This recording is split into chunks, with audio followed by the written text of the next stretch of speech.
All right. Okay. So, welcome back to a series of Wonders events.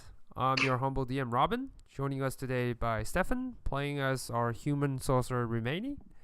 Yep. Nathan, play as Viking, our Asmar Paladin, and Kat, play as Tully, our Wood Elf Rogue.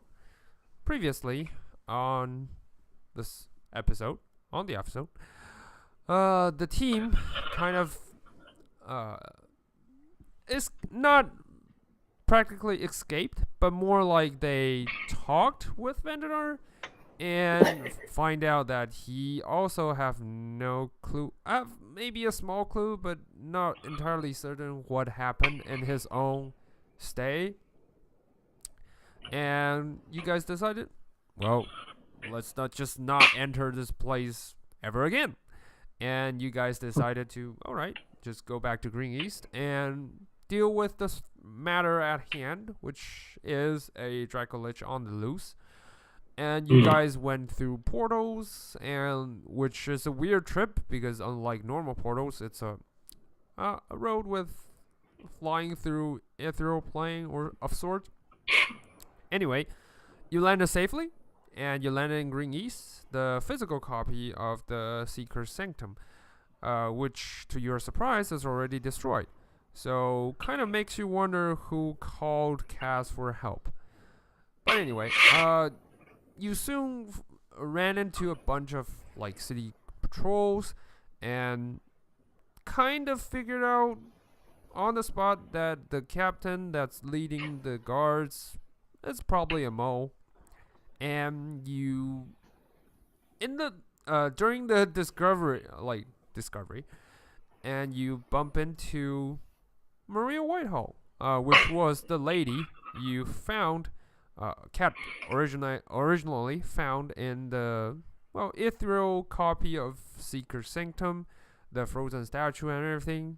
But she turns out to be very much alive right now, and even got her last name changed into Evergreen, which happens to be the ruling family of Green East. Anyway, she seems to have other matters at hand, but she promised you guys she'll greet you guys and share her side of the story with you at her own place after the patrol. And you guys just decided, all right, let's go back to the tavern just to see what's left of it. And you went back inside. However, at this moment, Tully and Ravani seemed to notice a weird-looking feline creature just ran out of the tavern. So, Tully, as a nice rogue would be, just decided, let's go chase down the weird-looking feline creature. And that's when she bumped into her family, Lavania and Alethea. So, both of them share kind of a partially of her background. Turns out she's a royalty. And in the famous city called Lux, which the name was repeatedly dropped for numerous times, and now they said they wish to go back home to their rightful place and wish you to, to return. However, they have to deal with this threat of the dracolich binding itself with the portal, which seems to be the only obstacle you guys are about to face. So, right now, back at Tully, after your conversation, you decided to go back to the tavern. Nothing really happens. So, you just, as usual, as per your training, you dodge around every corner, and you receive a praising nod from Lavania. She's pretty So comfortable proud. of your demonstration of your skill. She's comforted to see you never left your trait behind, and you went back to the tavern. So it's all yours. What would you like to do? Oh, okay. So, just a warning. They're good people. They're really good people, but we're a bit of an eclectic group. I'm going to introduce you. They'll love you. It's fine. And I'm going to creep in the door and see what everyone's doing. So, What when are you you come guys in, doing? right beside your head, I throw what's his name? His skull, and it smashes like Oh, right H. beside the Yeah. door. H is H like, is skull. no, my head. What have you done? What have you done? Not again. Yeah, he's just singing in a tone like, not again. Yeah. Yeah. So do I see Tally opening the door? Or? Well, yeah, maybe if you are paying attention to the door. Yeah, I would say you are, because you just saw Tolly ran off to chase this cat creature. Cat-like creature. So like I was sort of like watching the skull sort of fly by and hit it and like hit the wall Mm-hmm. and just as I'm about to like turn and sort of yell at Viking, I actually see that that's Tally's coming back in. So I sort of just wave and say, "Oh, hey there, Tally. Did you find where that did you catch that weird cat creature thing?" I did not catch the cat, but I found something better. All right, and I wave Ali and Lavinia in, and I'm like, okay. My trainer, Lavinia, my best friend, Ali. I'm just like, guys, paladin over there, they're keen. Heads up, Ravani, wicked cool sorcerer. And then I introduce like the princes and everyone else who's around. Lavinia is like folding her arms together and like watching the shenanigans unfold as like Viking tossed the skeleton's head again, and she's a little bit on the edge when she sees the headless skeleton actually talks and sings. It's a weird skeleton. It's harmless, but it's weird. So just watch out. There's two more somewhere. I sort of bowed up to the newcomers and greeted with, "Oh wow, you're friends with Tally? Oh, nice to meet you. Any friend of Tally's is a friend of mine." And I sort of reach out to shake their hands. Lavinia is not shaking anything. In fact, she's leaning back against the wall like she's. For Tolly, you notice that this is an obvious cue, like she's not really trusting the ability of this bunch. But for Alethea, as a warm soul, you always know she is. She kind of extend her grip to everyone, like formally, like, "Hello, I'm Alethea," and she takes your hand, Ravani, and just shakes it. Nice to meet you. Yeah. Yes, and pardon me for my trainer, for the mother figure of our team. Lavinia is not. Well, let's just say she's not in the mood. but she means. She sticks to the shadows. That's where her strength is. But she means no harm by it. No offense. Yeah. Oh well, it's a pleasure to meet you too, the thing. Yeah. Mm-hmm.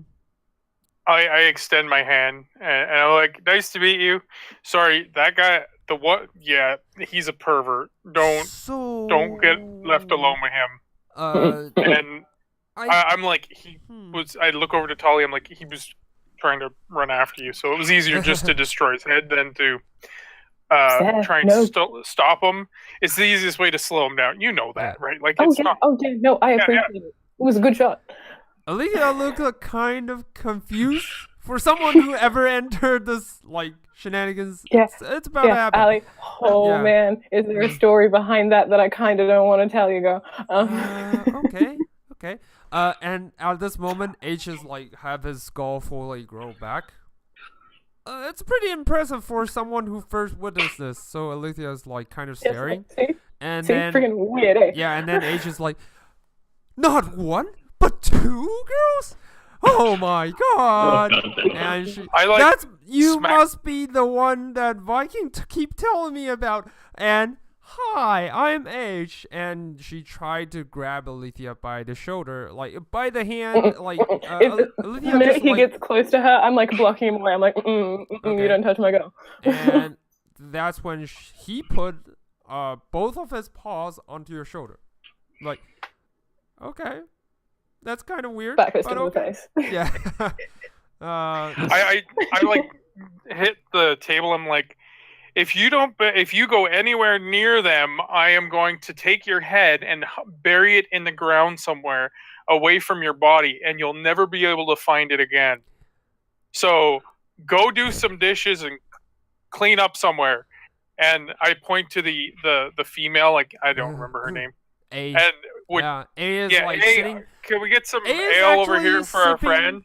A is actually sipping a cup of tea. You notice that she's not entirely capable of drinking down the water, but she's pretending to enjoy the nice and quiet moment. And then she It's heard you. amusing. Yeah, and then she's like, She's in that fancy dress yeah, stuff she's that still I gave in her as that well. fancy dress. So she's like drinking, like it gets the- wet. And then I'm imagining it yeah. like, is dry automatically. 'cause Yeah, if it's she's magic. got the flesh, you'll see a nice, like, looking noble lady drinking an afternoon tea. But, like, Yeah. since she's purely skeleton, she's just like, what have I gotten myself into? Anyway, go do the dishes. You heard the man. If you don't want to be buried for another millennia, just go do it. H is like, Meanwhile, everybody's hearing this clicking noises, and Yeah. I'm like, I Yeah. kind of want to draw attention away from that. So like I sort of just like wrap her arm around Tally's waist, and as they sort of smile friendly at the two of them, and sort of say like, so what can we do for you? What can we do for you two? Before they could So you- speak, actually, Vandenar actually gonna step in and like just exchange his greetings to her. Yeah. To your Oh surprise. yeah, this is Mr. Fender. Yes. We should that we've been traveling with lately. I'm pretty sure I know who he is. I've done Oh. some dealings in the past. Vandenar is like looking at Lavinia and it's like, it's always been an honor. Lavinia is like, not so much for us. But on the other hand, the council did pay us well. I guess we're on the same boat, right? Mm-hmm. We're all after the dracolich. Yeah. So Lavinia actually lowers her daggers, which you just realized by now she's her hands I'm so never used to it, I left didn't her even daggers. question it. I was just like, Yeah. yeah. But right now she reached out her left hand and she shakes Vandenar's. Vandenar is like, so, right now, our biggest problem will be the dracolich, which are sure Tally filled you in, and Lavinia's like, not.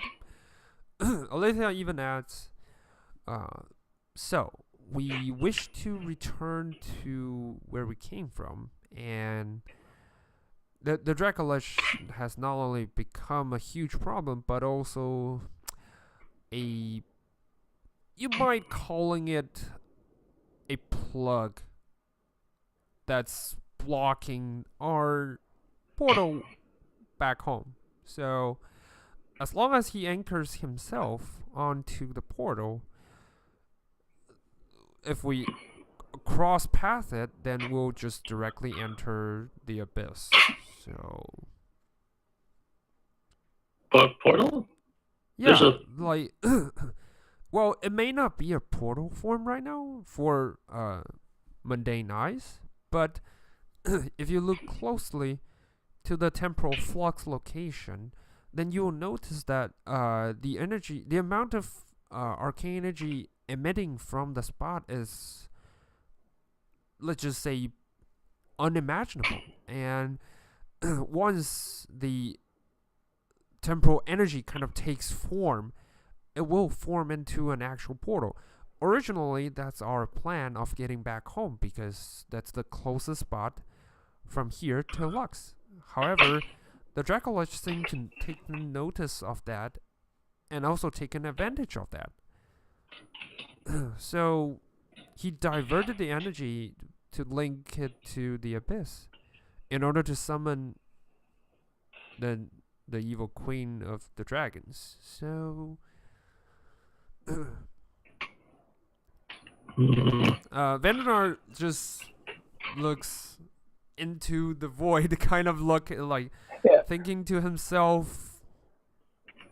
Eventually he says, unless we have something that could change the not just the frequency, but also the link between this world and the other world, maybe you can divert some of the energy back on itself.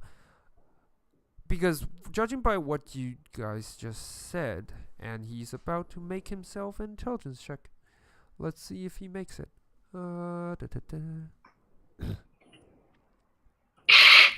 Intelligence.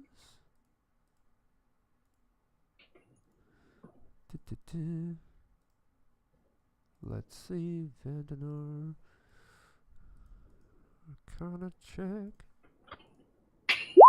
Nope. I think. I think the orb might help. And I'm not talking about the orb of Dragonkind. He turns towards you, Tully. It's like, oh, yeah. I go fishing. Yeah, I think. This one? Yeah, the orb. Lavania is like, are you holding something? Can't really tell. It's an orb. It's an orb of it's an orb of defiance, but it sometimes goes invisible. So, I'm pretty sure this will do the trick. By blocking the dracolich away from the energy, and maybe you can focus on destroying him, and later on, figure out a way to send you all back home. Back home? Yeah. Vandnar is actually pointing to Lavania and Alethea. It's like, yeah. Yep. Send you Turns out Halio wasn't entirely full of garbage. Yeah. What do you mean? I put the orb back away. Yeah. They want to go back to Lux. They want to go home, and they want to take me home with them. Hallie was right. My father's from Lux. I'd like to go with them. I sort of look like genuinely surprised at this, and sort of, you're, so you're. Wait, But if you're going home with but wait, if they want to take you home, does that mean you're gonna leave us? Or? I wouldn't leave you guys with business unfinished, but I see. This was why I set out in the first place. These are the answers I've been looking for. And even though some people made that a longer road than it should have been, it's what I've been chasing for so long. Yeah, I sort of still look like I'm like trying to sort of comprehend this. So I sort of just going like, well, all right. I sort of try to step out of it and say like, well, hey, I'm not going forever. It's just for the moment, and if you need me, you can find me. I will make sure that I'm easily contactable. I mean, I don't know what Lux's opinion on outsiders are, but I'm not going to drop off the map. I'm not going to do that. Well, okay. I'm just. It's just a little. It's just a little surprising, is all. As you two are having the conversation, Viking, you're. I just got back. My computer restarted. Don't worry. Okay, Bummer. Sorry. Yeah, it's fine. It's fine. It's just that your divine sense. You weren't using it before, and you are not consciously like sensing for threats. But holy shit, the amount of necrotic energy you are sensing right now, the amount of undead presence you are sensing right now is enormous. Like, you kind of tread your like you kind of follow your senses as if you're transcendent to another space, and with your spiritual eyes, like when you are using your asthma form, your forms alter, your pupils turn white, and this time you didn't even use your asthma ability, but your pupils turned white, and you're seeing like black smoke coming out from the ground all around Green East. Even on the far beyond lands, you can see black smoke seeping out of the ground into the land of living. So I take my alcohol that I have and I just pound it back, and I put the tankard down onto the thing. I'm like, it looks like we got some company. I don't know what the hell's going on, but shit's going. You know south. what the hell is going on. You actually have a sense of a gigantic amount of undead that is rising from the ground. We got it's lots so of crowded. It almost feel like a single dot. Like if you count your enemies as like numerous small dots on the map, this will be a huge one. You can't tell if it's because there's an enormous amount of horde, or it's just a one single powerful undead. You can't really tell. I'm like, H, did you invite more of your floozies here? We got more undead. We gotta get out there before, yeah. And I'm already up and getting ready to leave. What get do out the you door. mean floozies? I mean, and as you look at H, his jovial expressions kind of changed, as if he also sensed something, and with no further gesture, he kind of just sits down and that's it, that's the end of us all. I guess that's a good thing, right, A? And he looks at A. A is like, well, what's about to come is always about to come. You notice that with a slight tremor in her hand as she's sipping down the coffee. So you always know A is the one who's ready to accept, to go into the afterlife. But right now, something scared the skeletons. Something really terrifies the skeletons. Reach into the bag of holding, and I start pulling weapons out, and I have 3 javelins in there, and I toss each one of the skeletons a javelin, and I'm like, either you're coming to help us, or you're going to be alone here for another 1,000 years. I'm the only one that can understand you, crazy ones, and that makes me the only one that can help you. So either you fight, get off your ass and fight, or see ya. And I'm already starting to pack up and get out the door.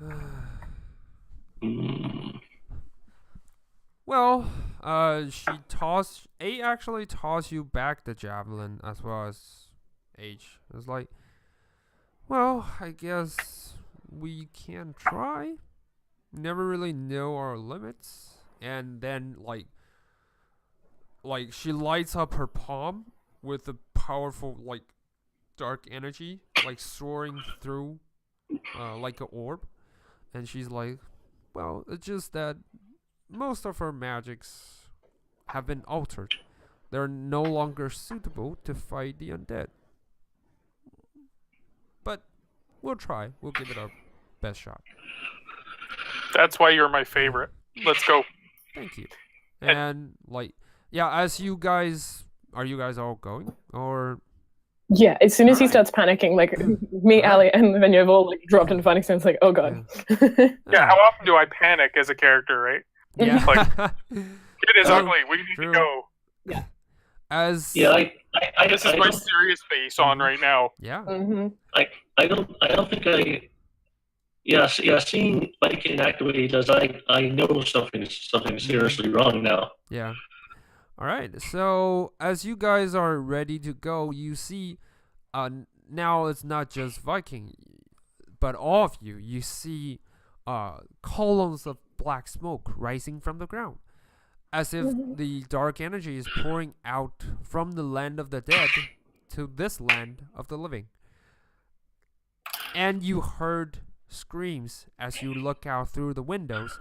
You see on the streets, the guards that were patrolling, they kind of yells in pain as the dark energy kind of seeps into their body.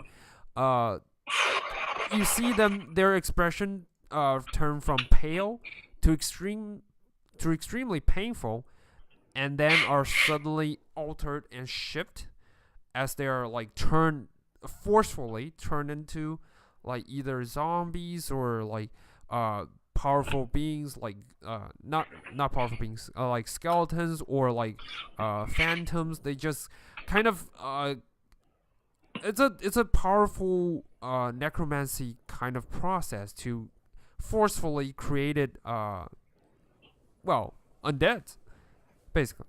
So you are watching all this, and I would like all three of you to make wisdom and constitution save. Oh no. You all have advantage, I will say. Okay. Oh boy. Why can I never make these? Yeah. All right. Bye! You all have advantage, so like on both saves. Wait. Technically, if they're within 10 feet of me, which I'm guessing they would be, Yeah, they would. they each get +3 Nice. to those saves All right. So because of one of my auras of protection. yeah. Which So- means both of my saves are 14 now. Yeah. So 14s will be enough. Whew. Okay. That was not difficult, but it's painful. You all like take just 1 point of necrotic damage as you see the black smoke is seeping out from the ground of the tavern trying to get to you. But with all your might, and you shrug off the painful aspect, you didn't let yourself drown in the like sorrow as you felt the moment the dark energy gets in contact with you. However, you do take 1 point, but that's nothing. Anyway, as you guys are watching, I'm gonna roll for all the others. I'm curious, do I actually take that damage? Because I have necrotic resistance. No, you don't. They So- feel like tickles to your boots. It doesn't. You don't feel anything. It's more of a bad feeling because I recognize it Yeah, you definitely more recognize than anything it. else. It's like, For you, Viking, you definitely recognize this. I would like to see you roll for an intelligence check to see how much you could remember from this. straight intelligence, or do you want like history or something like that? Make it history, if you wish. I think it's the same stat. So Okay, don't worry. 18. Yeah, you definitely connect the dots as you have witnessed this ritual firsthand before. This is a compelled turned undead. Like, it compels every living creatures in this vicinity to forcefully turn into undead. And you notice that it's because it's Merkel's favorite play, as it turns the livings into the undeads, and the remaining has to fight their, well, either relatives, either friends, either family, and eventually they'll all die.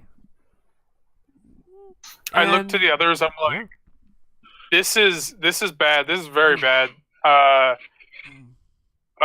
You know, some gods who must not be named, you know, like to use rituals like this to convert the living into the undead and let the chaos ensue. Mm-hmm. I sort of reply with, "Oh, you gotta be kidding me! How much time do we have? How are we supposed to fight that?" Yeah. So, from your past knowledge, you know that this ritual has to have someone to control it. Either a powerful being, either there is numerous altars in this place, and you have to destroy them all, or you have to destroy whoever's in control. And this kind of ritual takes a long time to prep, and also when it's done, it will convert with a towns of this size, it'll probably take them about 2 hours to convert all the livings into undead. Do I know that if we kill the person or the thing doing it, will it convert back? Well, will the undead be just dropped, or will they return to normal? The damage that has already been done will be done. That's why this ritual is so favorable by Merkel, because it not only strengthens him, but also it weakens the area for easier invasion next time. But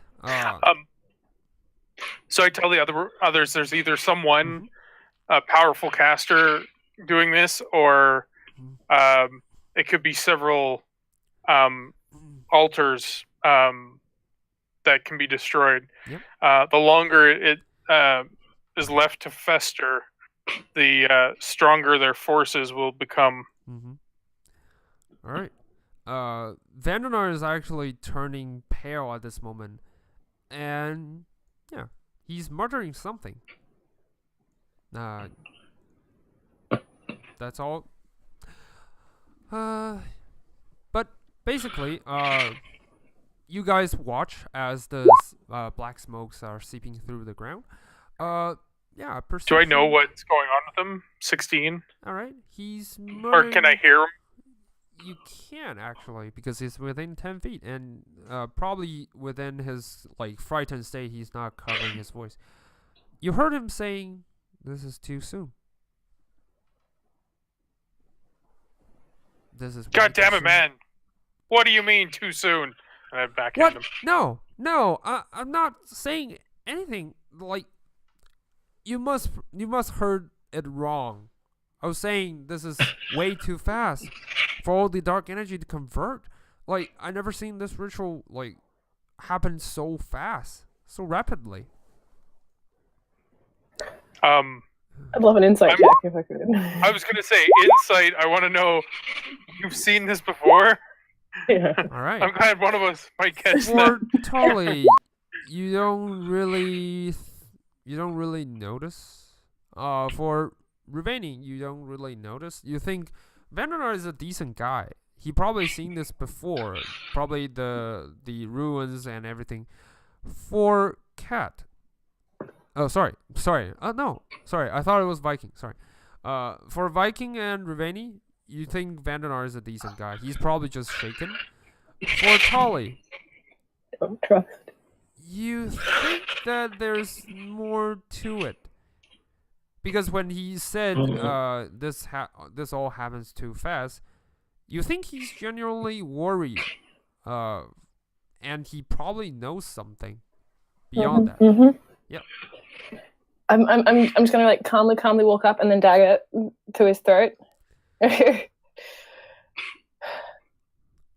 truth. Now, we don't have much time. But tell me, what are you doing? I am telling the truth. I mean, Why would I be? What's that? 24. Nothing. All right. He raised his both of his hand, and it's like, I've always been forthcoming to you. I told you about how to stop the dragon. I told you about how to stop the dracolich. And you have greater understanding of this now. We don't have much time. We need to stop it. Roll me an intimidation check. Oh boy. It's gonna be tough. I'm just gonna call Yeah. And I'm garbage at it. I was gonna say. Damn it. I'm just like a tiny little whip thing, like All right. least intimidating ever.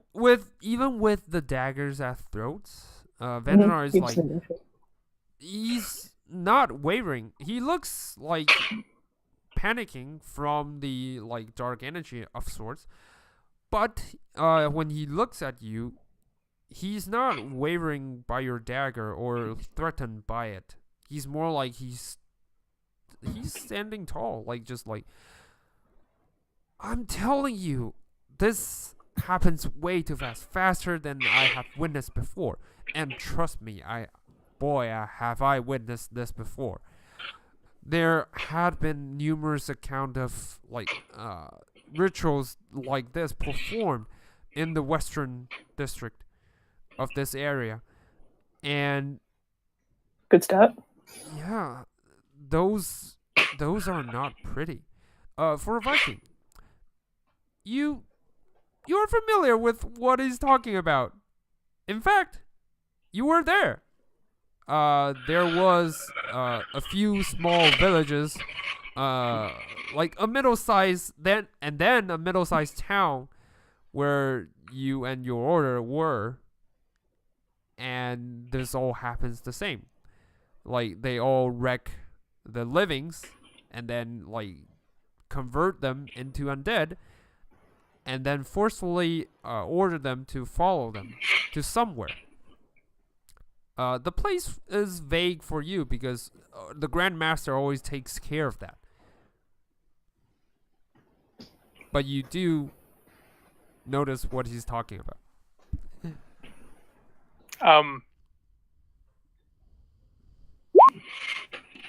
Okay, that was just kind of a check for myself. Mm-hmm. With 23, it's like, oh shit, I think I recognize him. I may have seen him before. Yeah. Because Vandanar, Whoops. you were hiding somewhere near the village as a scout. The Grandmaster. This just totally put things into places like. Right. Whoops. Yeah. Vandanar was one of the first rescue party, as you would call it back in your day, to rescue the villagers, and he even fight toe to toe with the Grandmaster once. You think he's more powerful than he looks right now. I knew That's him all as you get Jeff. from the history. Yeah. The Grandmaster was Jeff. Yeah. No. Yeah, but That was a anyway. nickname between me and him. Just Jeff. Just Jeff. Yeah. Yeah. So you not only remember that, but also you remember that Vandanar is way more powerful back then. He single-handedly eliminated 14 of the guards that was serving the Grandmaster. And he also fight toe to toe with the Grandmaster for a couple of rounds. Okay, so I keep this in the back of my mind. I'm not gonna tell him that. Yeah. I'm we issue at hand. We need to deal with this. Then we can talk about that. Try to change the subject. Yeah. I'll put the hand on Telly's dagger. I was sort of saying Telly, please. I sort of just give her this sort of pleading look. I sheath the dagger, sheepish. I'm sorry, little bird. I'm tired of secrets, and this is this whole town. We need to pinpoint this and fast. All right. I just was it's probably a good thing if you don't kill him right now, because he would just turn into another enemy. So you can do that, just later time. That is very true.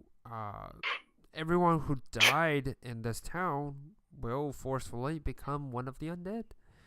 And I trust you will need me to solve the problem of locating this, well, whoever is controlling the ritual. All right, let's So, talk truce? more doing. Right. He holds out his hand to you, Tully. Truce? Truth. And I take he it. shakes your hand. Yep, that's it. And he's like, now let's get down to business. So he, like push over aside all the drinks and food, let them all like just falls onto the ground. Yeah. For that perception, you notice that Did I see any hanky panky when he was doing that? no, not really. What? You do notice that like he's holding a staff, and his staff is glowing in some sort of powerful form, but you can't really tell what it is. It's just a staff, maybe. Maybe he's performing his ritual, maybe he's doing something, but you can't really tell. I'm just for now. concerned he's had a hard-on for the orb now for a while. Mhm. Just want to make sure that he didn't try and pick her pockets. No, definitely not. Okay. He's not doing anything like that. In fact, he's like cleaning the table and then like just kind of hold his staff in place and started chanting. It was an old kind of in Asian language. Kind of having a lot of like syllables, and it almost feel like a song. Like an old song that praised the old glorious time of the ancient ones. And after he's done with his chanting, you see the table, the wooden table, slowly turn into a watery like a texture, and then turn into a water mirror. And then you see inside the mirror there are like the town. Just from the above, you see all the black smokes coming from, where all the black smokes are coming from. And you see in the middle of the town square, like near, not in the middle of town square, sorry, near this place of the watchtower and the magic circle, there are two, like, the blackest smoke is coming from the watchtower. However, there is a gigantic circle on the magic circle, the shop that sells magical items. As a side note, the innkeeper, does he see this happen to his table? Kaz? Sure. Yeah. He's not caring right now. He's like, I look at him, I'm like a little concerned that he might freak out like he did with the bar. Not like we've now destroyed lots of his shit because you see him looking down a table, but not because he's pissed, more because he's concerned. Like he's got this concerned look, and you notice that he's keep watching the watchtower instead of the gigantic ritual circle in the magic store.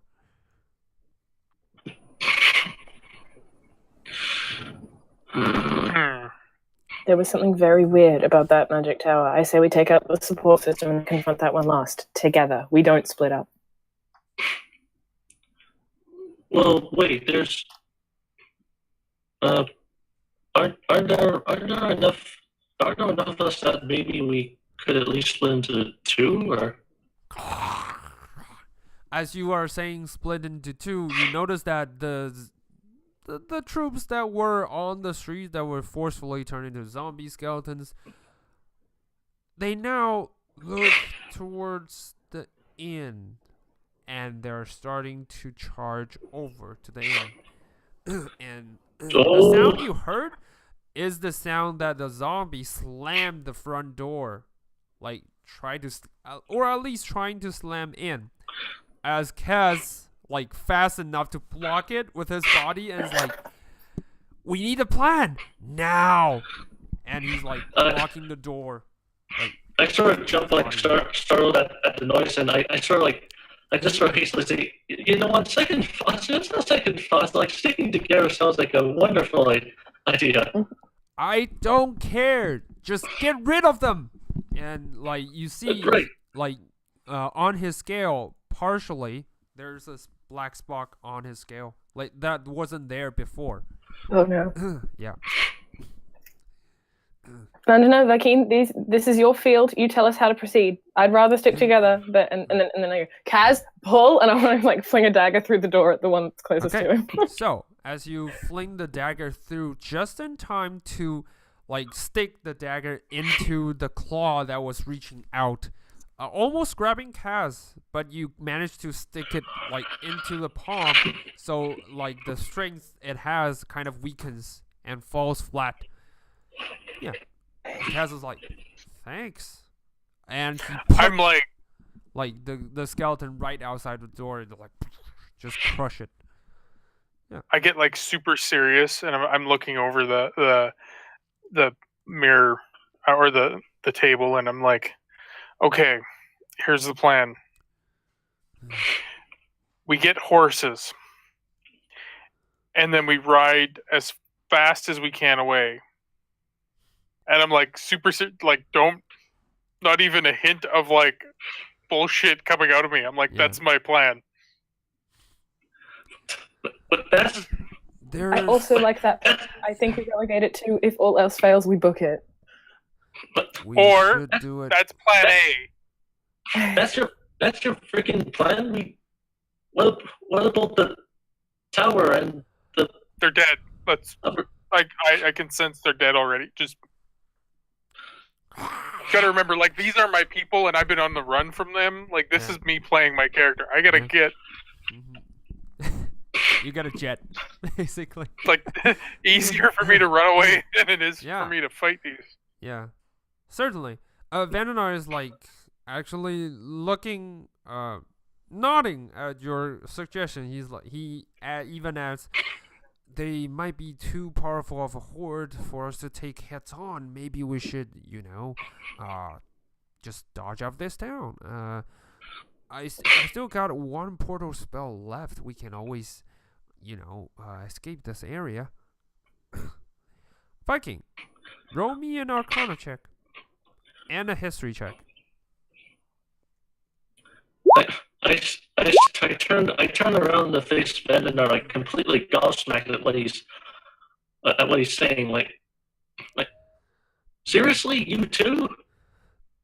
I was looking out for the best. I mean, if we stay here any longer, the longer we dwell, the more undead will like just gang up on us, and eventually we'll all perish. Is that what you want? For Viking. With your limited knowledge and magic, you think you get a chance to get out of Dodge. They're the experts here of anything. They know. I'd love to be able to save these people. I really would. But at the end of the day, it's us or them. And the way this works is it converts like the weaker-willed ones, like the non-fighters, I'm guessing, to undead, and it works its way to the stronger folk. Our only other hope is, or worst case scenario, is if that psychopath, what's her name, Evergreen, gets converted, because that psycho is just... Yeah. Or she's still good and can help us. Can we warn her? Can we get her to evacuate the city? Mm-hmm. Save as many as we can, and then just run. Vananar is like, maybe, but I really wish we could follow just the first plan, just ride onto the horse and we can get out of Dodge. That's Lavania is actually looking. Yeah, Allie, weigh in, please. Lavania is actually looking concerned. She's like stern face. She's always had a stern face, but this one is like beyond stern. She's almost stone-like, and she's like,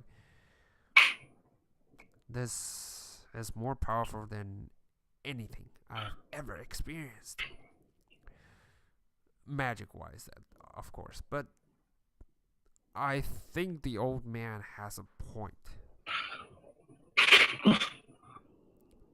Right. But although he has a point, I got my reason to stay and fight. I'll not pass out on the chance that I might get back to where we live. Okay. And I will stay here no matter what. And hell high Alethea water, is I stay with you. Yeah, Alethea kind of nods with her, and she just stand near the window, started shooting arrows outside. You you heard like the horde just kind of like, and that's the sound of her shooting one arrow through two skeletons. Like So- just right. I through the tap her on the skull. shoulder and take up was position by her. Was Tally saying that she would stay with her then? Yep. So then Where they go, I go. So then I'll sort of step up to Tally and also say, and I'll stay with you too. No matter what. We have to at least try, don't we? We do, darling, but this, I I don't want you to face die. palm. I'm here. like, as this goes on, I face palm. Just face palming all the time. So as because my character is who he is, Mhm. do I know? I should know how kind of zombies work, right? Yeah. Or undead work. Yeah. And how this works. Do I know? Like right now, they should be just kind of wandering, right? Yeah. They're not being controlled. Yeah, like So the whole are they- ritual. Sorry. Sorry. they- Go ahead. You finish your question first. You can finish. are they coming after us because they hear us, or do they have like a sense living that they're going after us? You are actually. Or is it just correct. because they're like, there's noise coming out of this building, so they're coming after us? You are actually correct about sensing the livings. You recognize this ritual. It not only compels the livings to turn into undead, but it also amplifies their senses to the livings. So, if there are livings nearby, the pure hatred will drive them to drag the livings down to their same level, i.e., turn them into undead as well, or dead corpses, so the magic can revive them into undead. So I tell the group, I'm like, they are trying to get in because they can sense we're alive in here. So even if we try and break out like a back way, they're still gonna come after us. So we need to have a half decent plan on what to do. Yep. It's pretty annoying. And Oh, the first zombie thing that screams. clicks is I'm like you three, and I point to H and the skeleton crew. I'm like they shouldn't sense you, so you can get around without being bothered. So Oh go no, jump out they the sense second- us pretty well. And you see at the moment H is trying to poke with the javelin. He can't really use them, so he's just like poking. And then he's got like someone like dragging the skeleton, like dragging the javelin just away from him. It's like, ah! And he just falls back. It's like, you Okay. filthy skeletons. Oh wait, that's me as well. And like you see him throwing up like small bolts of like dark energy. Reveni, roll me an that's a Arcana check. mental check for me later on Yeah. when I have to talk to these guys. It dawns on me something right now. Yeah. Okay. Yeah, no, I'm having the same thought. All right. It's like Reveni, roll me an Arcana check. Okay. All right. Come on. You know nothing. That looks familiar. It's some kind of weird magic. You can't really tell. So they're like throwing dark energy bolts like around. However, the skeletons outside and the zombies outside doesn't seem to be bothered. In fact, it kind of feels like they've taken in more, and they are more. If a corpse can be energized, that will be it. And they just attacking faster and faster as they're throwing like magic against them. But yeah. It's Okay, like, we need to get out of here because Yeah. let's go. I looked to Kaz. I'm like, is there a back way? yes. Kaz is like standing guard really hard. But it's also blocked by one. Well, a few. And you see, like, from the distance, more and more zombies starting to gather around the tavern and starting to coast in as you guys are spending your time discussing strategies. Yeah. More and more and more swarm of them just starting to flow in. What would you guys like to do?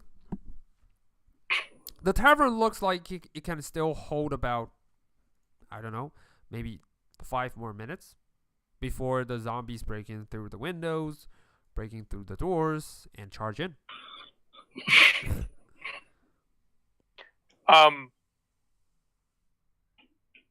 Well, I think Tully, if you go up to the second floor, you can go out one of the windows and try and pull them away with your boots. Yeah. I can make magical darkness, which I don't believe zombies have dark vision. That's me Nope. out of character. Nope. Just I should know that. And we can at least get out the door and beeline it for somewhere better. Or any plan will be a we great open the plan door. now. Kaz is like holding his shoulder, like still punching through the windows, trying to block all as much zombies as he can. All right. Well, it's good to me. At the very least, I'll go and start picking them off from the edges. And I'm gonna go upstairs. I'm gonna go out the window. I'm gonna fly out. I'm gonna Okay. Try and draw them off I'm the gonna shout door. like, I'm gonna shout like, be careful after as she leaves. I'll draw them off the back door. All right. Okay. So Just make sure you come back, okay? I start flipping tables and stuff to try and help fortify the front door. okay. So Kaz can at least, Yeah, have a there's breather. more junk in the Yeah. way. Yep. You see the prints are also helping in their own way. Not really that powerful, but they are using some sort of magic to form like an ice wall against like the front door. So at least that kind of blocks a few entrances. But the zombies are still gathering around you. You went upstairs, Tolly. You notice that Nine has. That's why he's been so quiet this whole time, because he wasn't even downstairs. He's upstairs shooting down like zombies from afar. So yeah, that's what he's been doing this whole time. Nine, sometimes I think you're the smartest of us. No, I know you're the smartest of us. Have me. If we don't hurry, we'll be the dead soon. So who's smarter is not really that kind of concern. So just Oh, we'll live through this one. It'll be a good story. I certainly hope. And he continues shooting down the zombies. Tully, just go ahead and activate your boots. Yeah. Yep. So you activate your boots. You fly out through the window. You notice that the back entrance surprisingly has less zombies than the front door. You don't know why. Probably because, the way the town's designed, they funnel straight to the front door. Yeah. It's a good position for a bar. Maybe. So you only see about 2 that's right next to you in here. Dope. About 2. So I'm gonna go to the back door and scope it out. Mm-hmm. Is there windows or anything I can peek out of? Yeah, there are like several. In fact, too many windows, because you see, like, as you see through the windows, there are a bunch of zombies that are coming to your direction. So the first one, I'm gonna be like, the first one is yeah, the closest one to the door or to the window. I'm like, if it has light on it, it's mine. Don't kill it. And I yell out. Okay. So I'm gonna do control undead to the first All right. one. All right. Let's see. And this is only one zombie. Remember last time I was doing it wrong? Yeah. Oops.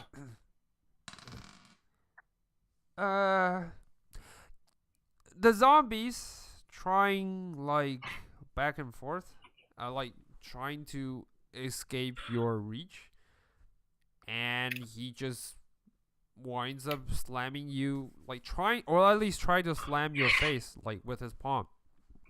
He rolled a natural 20. There's nothing I can do. And I just punch him in the face, like Yeah. fucking. All right. He's like. He punches it, and I'll fling a glaive at it. Yeah. You can do that again if you want. The zombie's jaw is a bit wide open as you punch it. No, I can only do channel divinity once, so Okay. that's So all I he's can do like- on that one. Yeah. So he's like. What's your AC? 20. Nope. He's definitely gonna miss you, as he slams slam through the window trying to grab you. Your shield rises up just in time to block off his palm, like bing. You can see his palms are like, the fingertips are like all broken off because of the sheer force he's trying to use, but zombies feel no pain, so yeah, they just keep going. Can I bash him Yeah, to the ground? definitely. All right. Oh. Whoops. 8. Okay. So here's what happens. You raise up your shield, try to bash him off, but instead it got stuck in the windows because the windows is like way too small for you to do that. So the zombies now kind of try to grab you, kind of accidentally have his palm inside of the like window side against the shield, and when it pulls, roll me a counter strength check. All right. 10. Yep. When it pulls, it actually rips the shield out of your arm. The strappings on the shield kind of breaks off as it just flings the shield out of the side and just trying to grasp you again. Okay, now that it's attacking him properly, I'm gonna Yeah. I'm not waiting. Roll for attack. All of you roll for initiative, actually. At this moment, this will be a great time to start initiative. Nope, it's a thorn glaive. Yeah, you can do one attack before you all enter initiative. So that means you as well. Mikey. Oh. Yeah. Oh, that doesn't help much. You kind of lose your shield, so initiative. Yeah, I have advantage, so I go from a 5 to an 8. But you lose great. your shield. I don't have my shield, so Yep. it's a 5. It's a 5. All right. Carpenter. Yep. Dang it. The skeletons? The zombies? Fuck the undead. Alright. Let's see. Z's. I'm gonna just select a random one and just help him roll for initiative. Let's see. Z's. Bestiary. No. Actually, I'm gonna just roll for him. Okay, it's a 3. Don't worry about it. No sweat. Alright. Z's. Add. It's a 3. Alright. So, Tolly, your first attack. Let's see. Does it hit? No, I don't. Oh yeah, because I'm going first. I think I get advantage. Yeah. So Yeah. you hit. You definitely hit. Sweet. With advantage, that's definitely a hit. All right. roll Well, for and damage. I would be over here, right? God, Like Yeah. between the Yeah, two. between the back So- door. Yeah. So that's definitely a hit. And disease is gonna take a chunk. Your throwing glaive. It kind of cuts off part of its flesh. It's not a huge wound, but it does do the trick. Good. All right. You can do your. Let's see. So Ruveni, roll for attack. You all each Yeah. you all each get a free attack or an action if you wish to do something before you officially enter combat. So. Okay, yeah. So for my sort of like free attack, I guess that's like I guess like just It's up to you. I'll just like do like a I'll sort of do like a fire bolt at maybe like through the like are any of the windows like already open Yeah, at this the point? windows. Half of the windows are already broken, so it's fairly easy to just snipe through them. Yeah, I'll just sort of do like a firebolt through one of the open windows to try and hit one of the zombies. Go ahead. Firebolt. Wait. Oh, that probably didn't hit. Luckily, that hits. So, which did you target? right, Which yeah, one are okay. you targeting? I'm just out of curiosity. Just random one.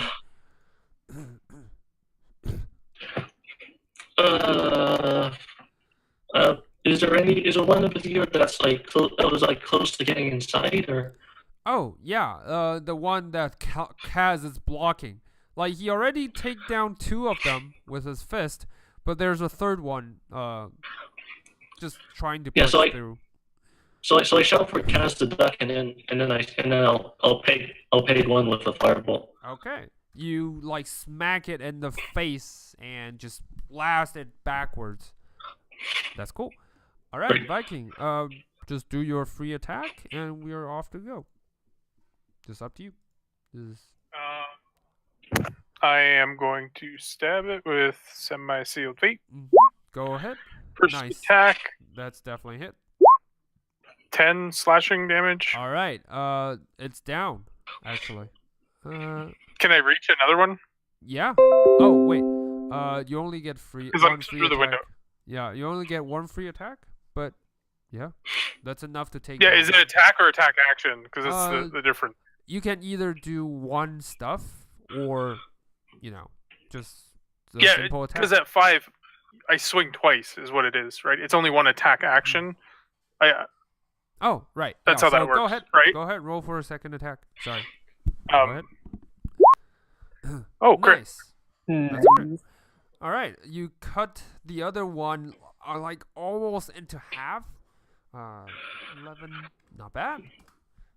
Not bad indeed. And The first one I killed, is that the one that has my shield? no. He doesn't have your shoot. It's more like he grabbed it and, like, threw it away. as he tried to grab you, he accidentally grabs the shield and just tosses it away. Yep. It's about 10 feet away from you right now.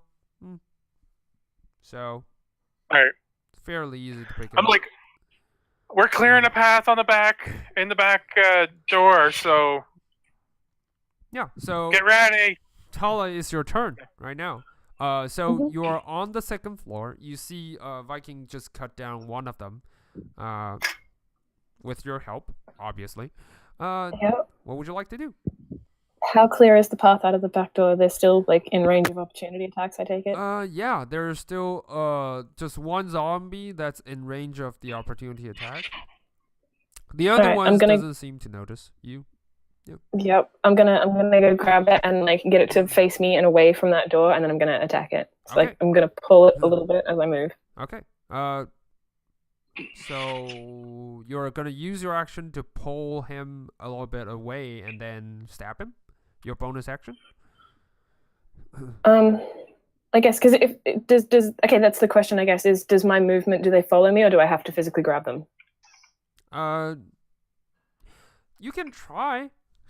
For now, you're not sure. Okay. Well, yeah. For now, I'll just move and then attack it twice. Okay. Go ahead. Roll for attack. All right. That definitely hits. Go roll for damage. All right. With that, you leap in midair as you're flying and throw the throwing blade, cleaving it clean off as it perishes into the ground. But for all of your surprises, you witness that in front of your own eyes, all the undead you just killed, kind of collapse into a pile of like black smoke and just feeds back into the ground.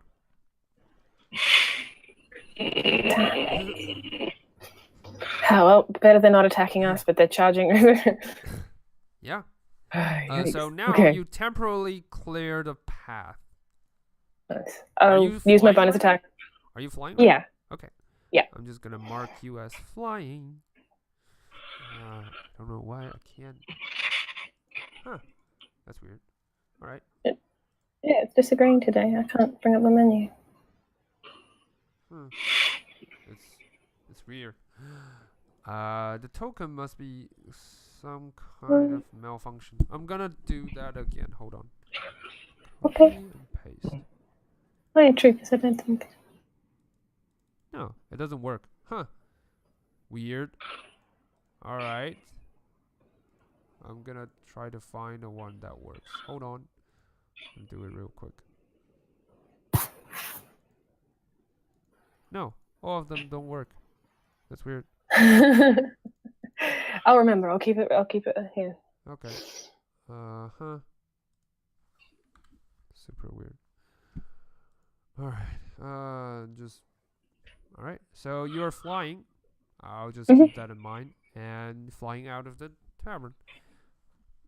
So. Can I bonus attack the next closest? Yeah. You can bonus attack the next closest. Go ahead. Roll for attack.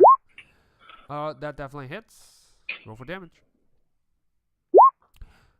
That's pretty strong, actually, as the blade kind of slashed through. Sadly, this one already awares of your presence, so Yeah, no, yeah. Zen. I figured. So only 4 I'm the points of distraction today. damage. Yeah. So, nice. All right. That is all, or you can still move if you wish. No, I'm basically just gonna go back doors clear. Go, go, go. All right. So that will be the end of your turn. Now it's Rivani's turn. Rivani, you heard Tully yelling, "The back door is clear." What would you like to do? Okay. I'm actually going to shout to Kaz. Say, Kaz, do we have any? Is there any flammable alcohol left in here that we could use? In the back shelf. Please don't burn the top shelf stuff. There's a lot of money involved. Is this really the time to worry about that right now? I'm already broke. You might as well kill me. Bye, guys. Just fine. Believe you. Alright, so with that, I'm going to sort of run over to the back end. Yeah. And, like, Sorry. Go ahead. What would you like to do? Yeah, I'm gonna run over to the back and sort of try and find anything that looked like it could be used as like a sort of improvised like yeah. All right, so you run into the back and you see like on the shelf, most of the stuff, like I said before, was destroyed. However, you do notice with Kaz's directing you to the right spot, there is a secondary shelf hidden, specifically behind the first shelf. If you're not paying enough attention, you won't be able to spot that. But with his like guidance, you find the shelf. As you open up, you immediately swarm by this awesome smell of alcohol, this dense like sense of like alcohol, just like the flavor, everything just spawns into midair. You assume this is the top shelf stuff, like he's been hiding this whole time, and that's probably explaining why he's so painful, because all the stuff are just probably one bottle worth like all your like teen fund, basically. It's that expensive. So, yep. Yeah. At this point, I'm going to sort of fish out Bright from wherever it is on like person he happens to be He's still hiding at the time. Yeah, he's actually like doing like kind of like gentle stroll like on the back of your shoulder, on your shoulder, just kind of like taking a walk in mid-afternoon kind of style, just like walking back and forth. Right. Yeah. Yeah, I'm gonna sort of grab her and say, Bright, I need you to help me with these, and I'm gonna start like collecting like bottles the and like alcohols. Yeah. Bright Eyes. Immediately. I pass a few so that he can Mhm. he can carry some as well, and we're just gonna like sort of try and take as many as the both of us can carry. All right. So you on your body you carry about 5 of the bottles, because you don't have the bag of holding. You can only Right. like stuff enough amount on you, and you carry amount not to break it. And Bright Eyes as well. Like he's carrying even less. He's only carrying 4 bottles. Like he's trying to bite with one of his, like the last one with his mouth. Like but it kind of fails. It's like fine. Just like yeah. He kind of. I just yell out the shrugs. window to Tully. I'm like, Ravani's lost it. She's starting to pound back as much alcohol as possible. All My right, face so is just You have to Fusion. pay for that. Like- You know that. Kaz is just like losing it at this moment. Yeah. yeah, I'm gonna head back into the main area as I start saying, sorry, Kaz, but in times like these, sacrifices have to be made. What do you mean Yeah, I'm gonna- sacrifices? And I'm gonna start like saying it down, and I'm gonna try to see if I can sort of make like cocktail bombs out of them. You like with Bright Eye's help, you managed to like make just because you don't really know what to do. Roll me an intelligence check, just a pure intelligence check to see if you remember what to do.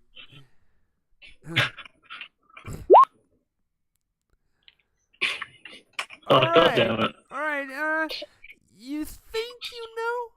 You just like wrap around like a small cloth around the bottle and just like, that should do it. But instead of the front, you like kind of wrap it around in the back. But Bright Eyes is also gonna do a go ahead and roll an intelligence check for Bright Eyes. Okay. Come on, it's Carly, how to make it. Come on. It's not that hard. It's a fairly simple process. I think that's an 8. Oh, that's why. Yeah.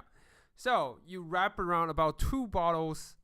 Yeah, that's a secret roll. But anyway, you wrap about like both you and Bright Eyes wrap only 1, so like 2 bottles. That's it.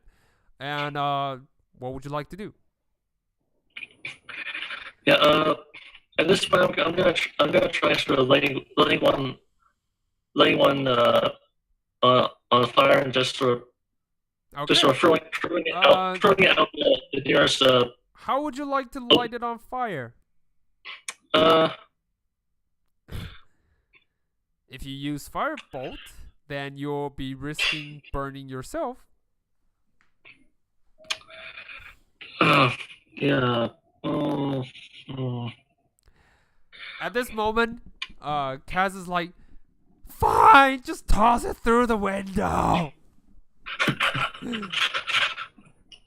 Uh, do I do I have anything on in my inventory that I could maybe use to like to like set to like sort of set like a sort of like a spark or a fire without resorting to fireballing myself?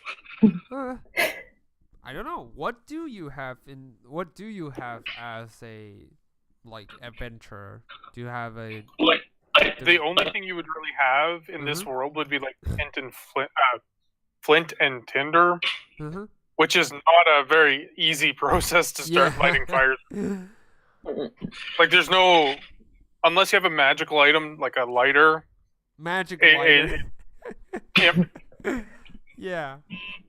Produce flame would be another one. Or create bonfire if you have that. Create bomb. Yes, that's what he's doing.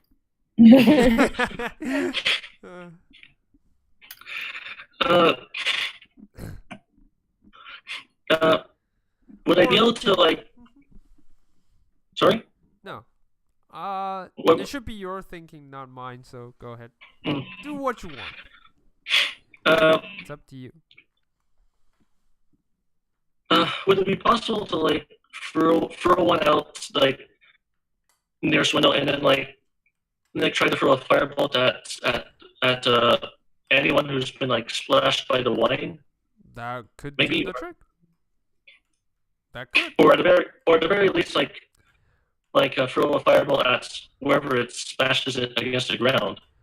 Roll me an intelligence check to see if you know. No, I'm just kidding. Yeah, you think that'll work? Maybe. In your mind, you think that'll work? Right. Yeah. I'm gonna sort of go. I'm gonna sort of like go at like a safe distance from like a. Is there a window that opens to like a particularly packed crowd of zombies or? Yeah, like the back end of the window, you see like over the side there are about 6 of them just swarming the windows at this moment. Right. I'm gonna go over there and sort of chuck one at All right. at the. You throw the wine bottle in Kaz's painful gaze. You throw it, and it landed. Roll me a strength check to see how far you have thrown and how many you've hit. Wouldn't it be like a dexterity for throwing stuff or? No, tossing stuff. Okay. It's always strength. All right.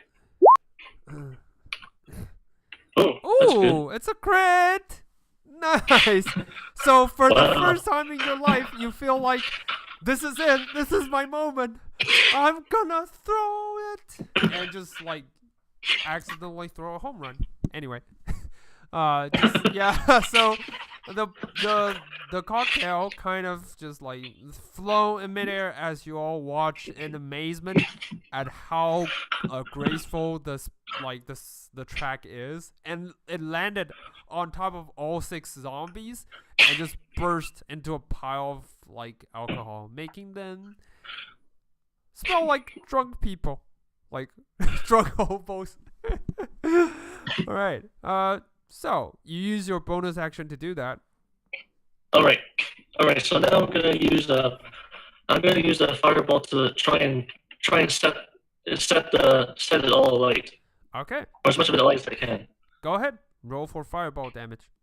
Fireball attack. Roll for attack. Yep. All right.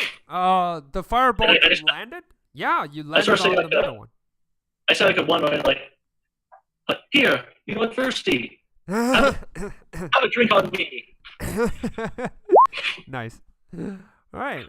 So the alcohol does do the trick, as all 6 of them receive the same amount of damage as the fire burst out on their body. They don't seem to feel the pain, but it does like set them on fire.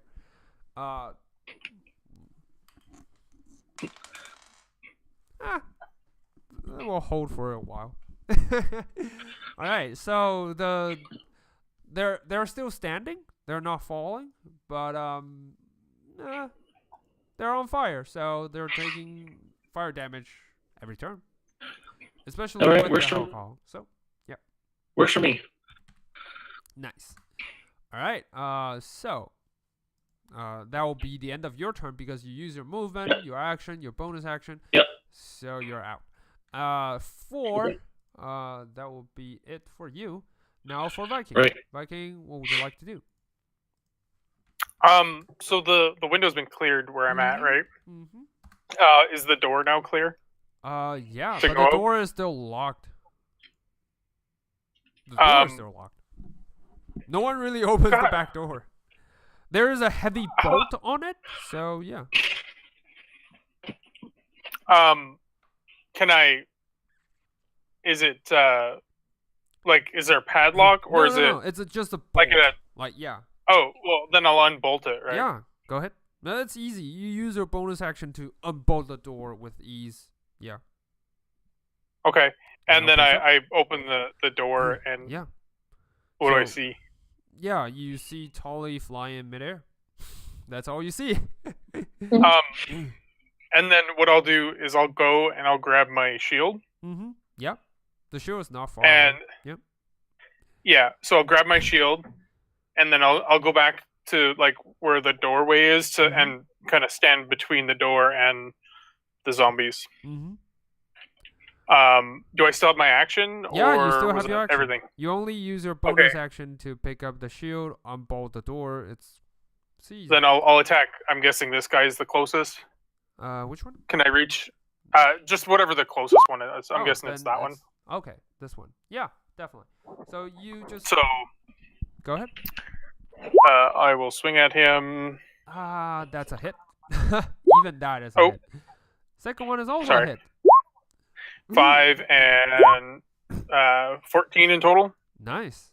Nice. Is it- uh, okay. It's still kicking. Still kicking.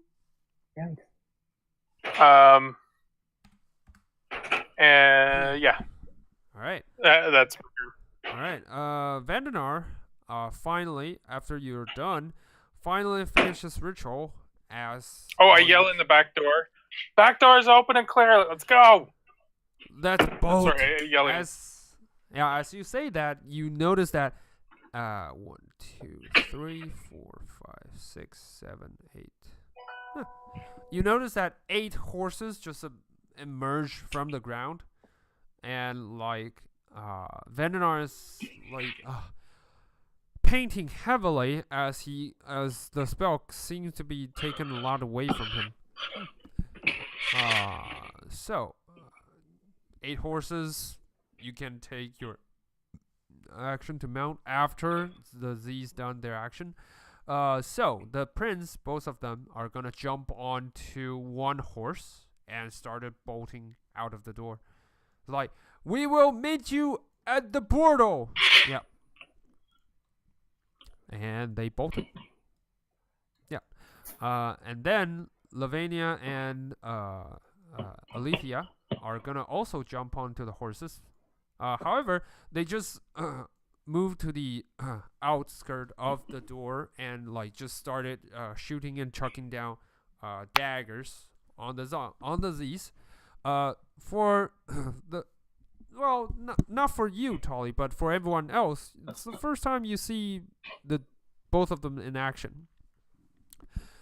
As Lavinia swing her daggers fiercely and tossing them directly into the eye sockets of each of the Z's, the daggers sinks into both of the eye socket, like I said, and then just disappear and returns back into her hands. Yeah, she's cool as that.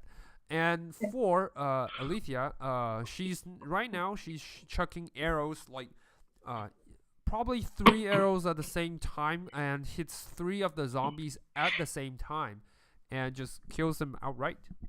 Just yeah. And they're yelling at you, Tolly, to follow them. Yep.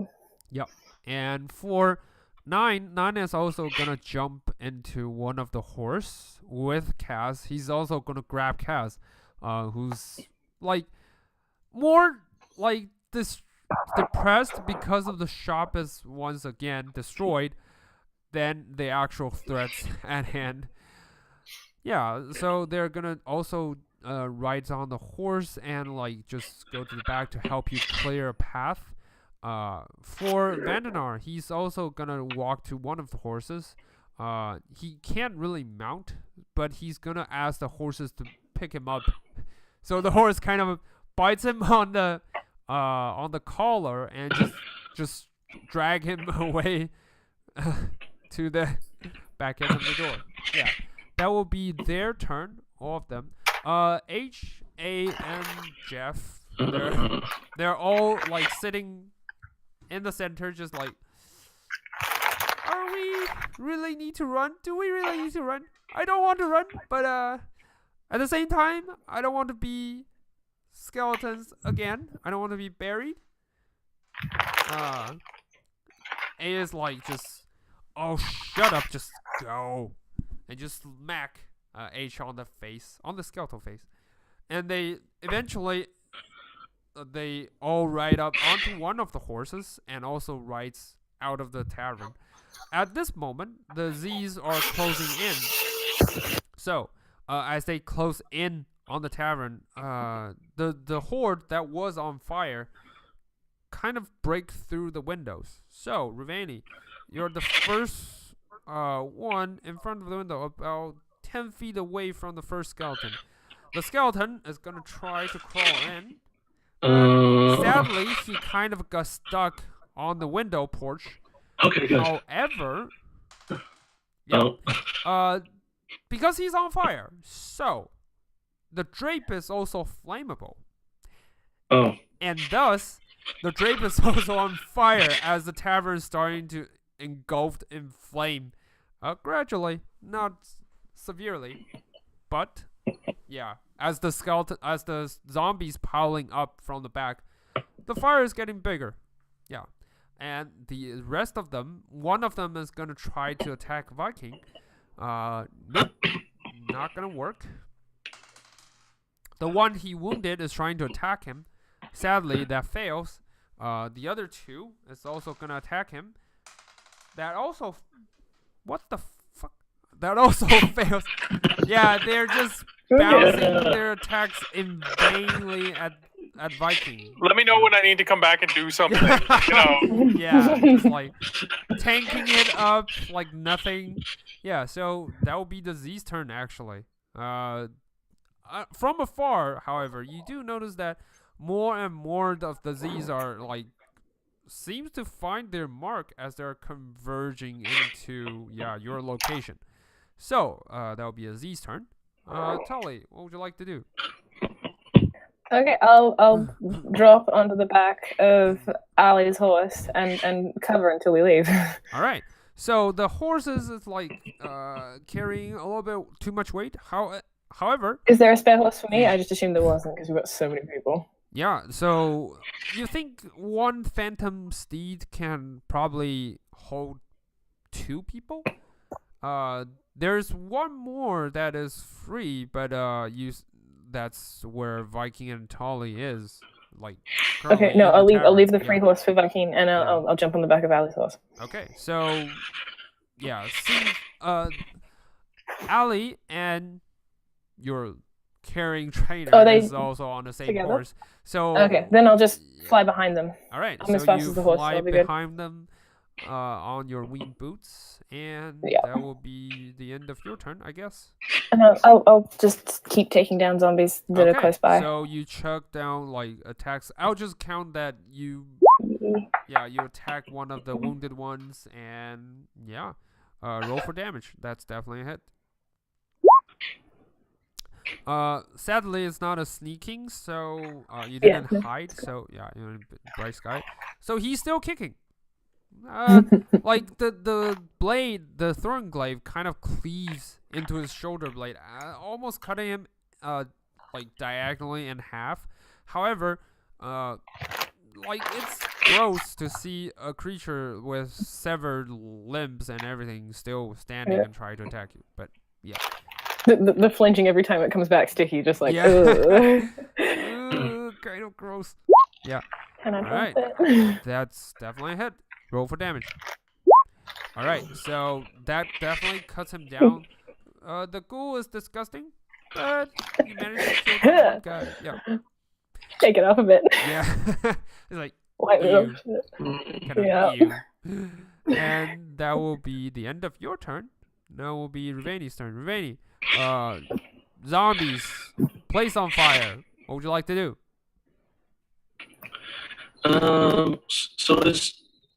So how many like of the phantom horses are there left? Oh, I just- the Phantom Steed? Oh, there's only one left. Okay, yeah. Yeah, this is clearly no longer tenable, so I'm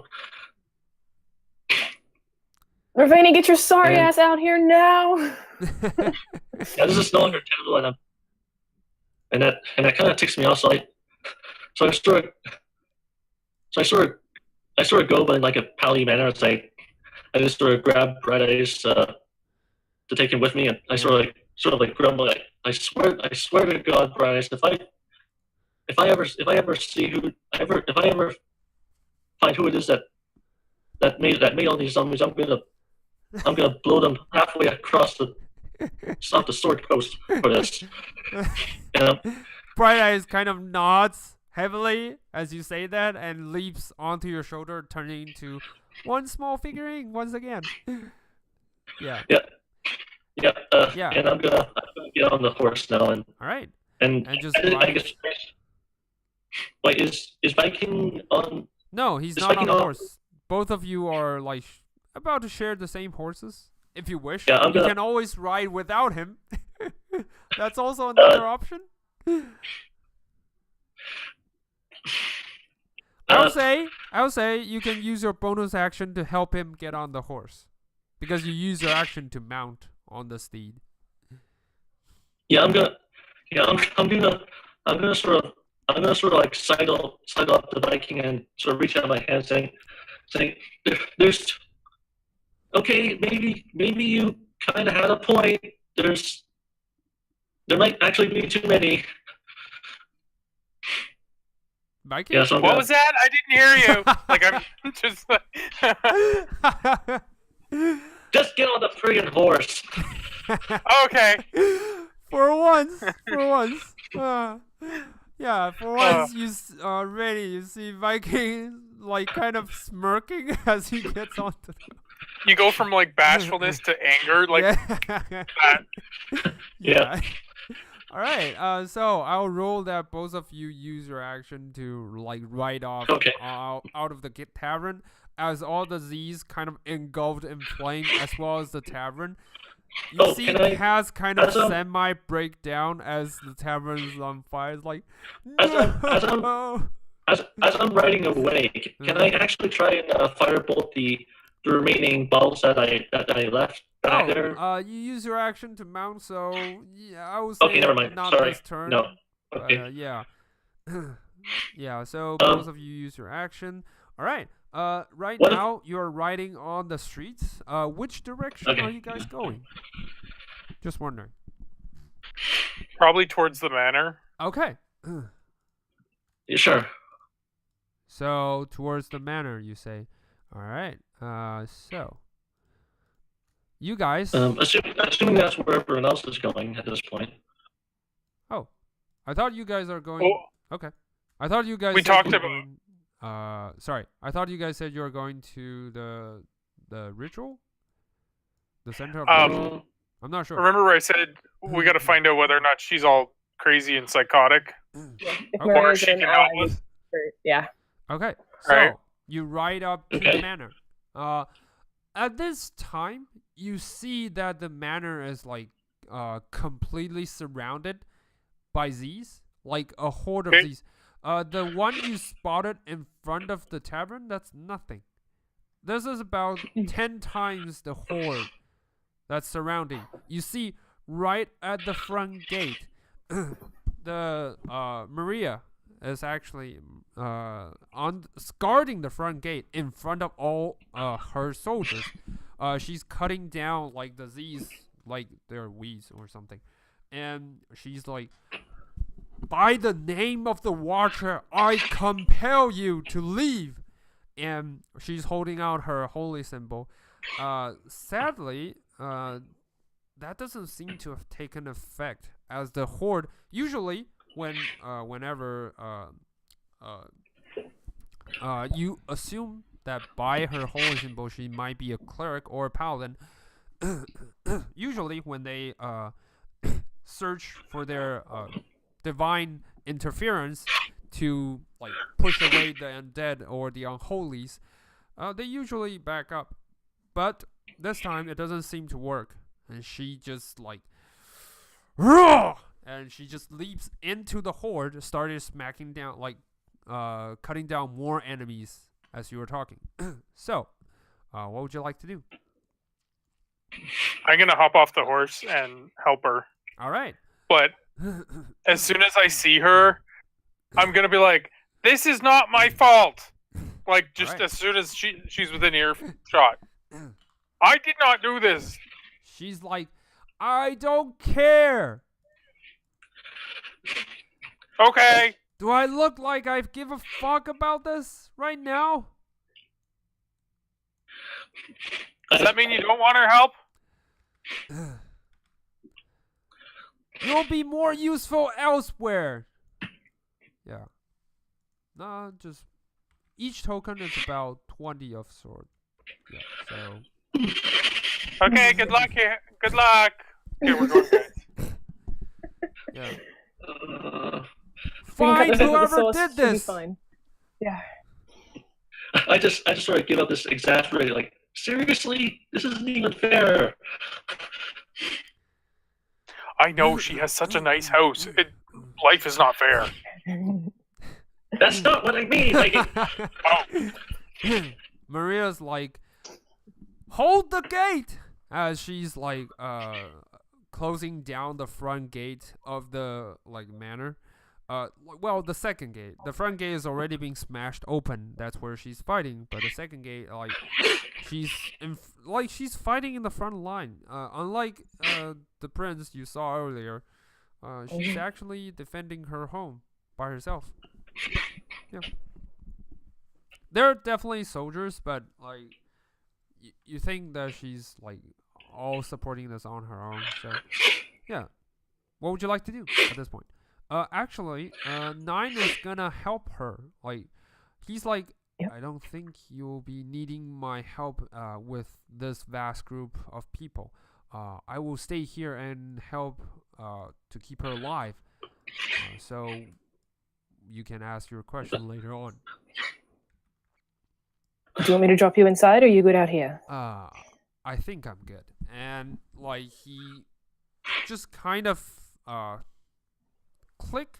No, he kind of just like stand there and like mutters a few words, and he's just teleported himself directly into the mansion, and just like, and started shooting arrows out from the gate. Yeah. Dope. Yeah. I'm like, where the hell was that when we needed to get out of the bar? Oh, that's all I can do once per day. I'm just like looking at where he was, where he went to. I'm like, what the fuck? Yeah, I can only do that once per day. I try to call it to 9, but 9, there's so many of them. I get sort of cut off as he just disappears in the middle of my phone. I was about to say. Yeah, he's like, And the house is burning down like the bar. I mean, no, somebody caught the house on fire. the manor is not burning down, actually. The I'm manor kidding, is I'm like kidding. surrounded, but not burning. But anyway, man. yeah. That will be... So we head to the magic circle. All Yep. right. You guys all Alright. head towards the magic circle. Hold on. So, as you guys walking down the path, the small path of this, yeah, you kind of bump into several cultists as you witness them, like roaming down the street, as if they are guarding for something. You are here and you kind of walks down the aisle. You see the first bunch at just around the corner. A few cultists. As we get closer to this, Mm-hmm. do I know, like, is this the source of where we were taking necrotic damage from before? Like this, I should know that, right? Check. Roll me an intelligence check. But I've done this before. Yeah, I've actually you have. caused this from You have. But it feels 11. different. You can't tell for sure because this time, as the portals are as the stuff that's burning right in front, right from afar, you can see it doesn't feel the same. Like all the rituals and the looks similar, but that's all. Usually, if it's like Miracle's ritual, you'll feel the fire will be, black fire, and the energy that's emitting from the circle should be gray matters, not gray matter, sorry. Should be gray energies, and this time it's just pure orange fire, and you feel a tingling difference. Your divine sense can sense fiend, right? Yeah. You feel the fiend's presence.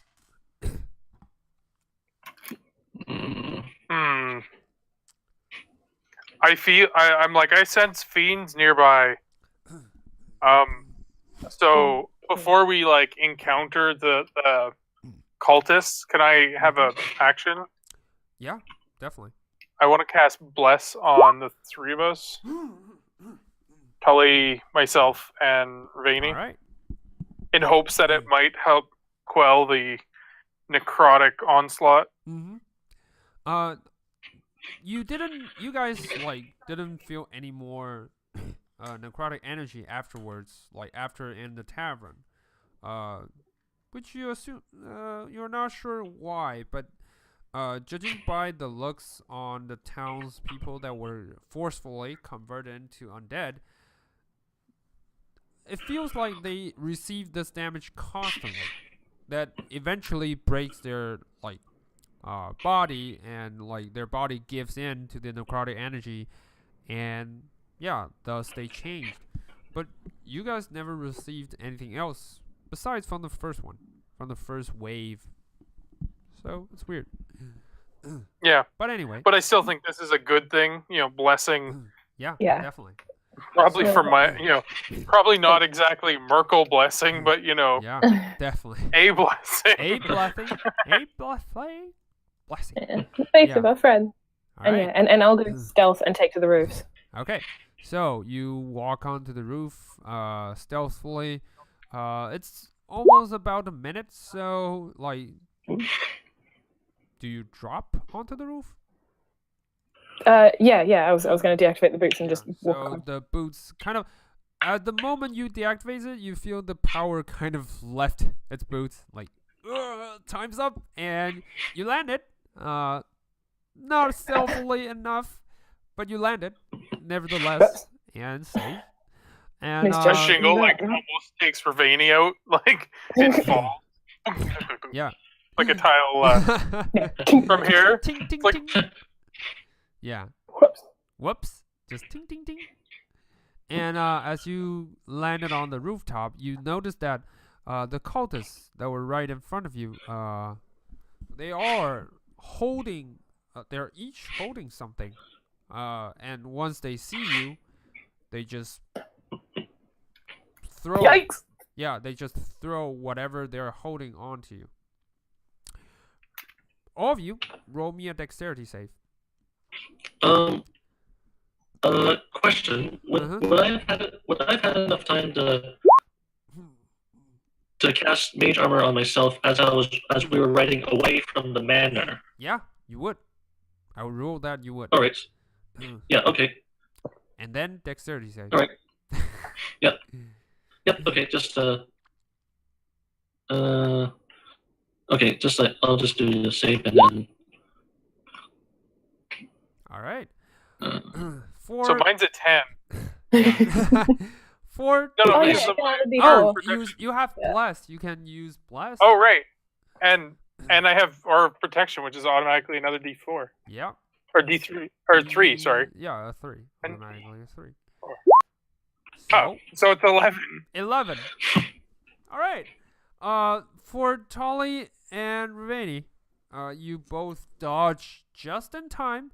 Even with you focus on the road and the steed, you dodge just in time before the small bead-like thing just lands it right in front of you, and it springs out a bunch of like kind of like scaled claws or like vines just kind of wraps around all of you. Well, not you, Tolly and Ravani, but it also wraps around Viking. I'm gonna try Kaz's stats to see if he actually dodges that. I'm immune Oh. to it, whatever it is. I don't know what it is, but I'm immune to it. I'm immune to it. Now. Just saying. Kaz From that also one out. dodge out of the way. Vandenar has also tried to dodge out of the way. He's currently on the back of the horse, saving himself the disgrace, but he's unfortunately wrapped around the vine.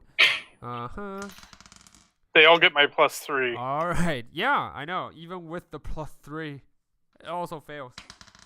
I'm helping. Yeah. Lavania and Alethea managed to dodge that just in the nick of time. It's a little. Hey. They weren't expecting this, so it's a bit not that graceful, but at least they dodged out of the way. For our prince, they all got vined. Yep. So the ones that are vined, you see a secondary bead coming towards your direction.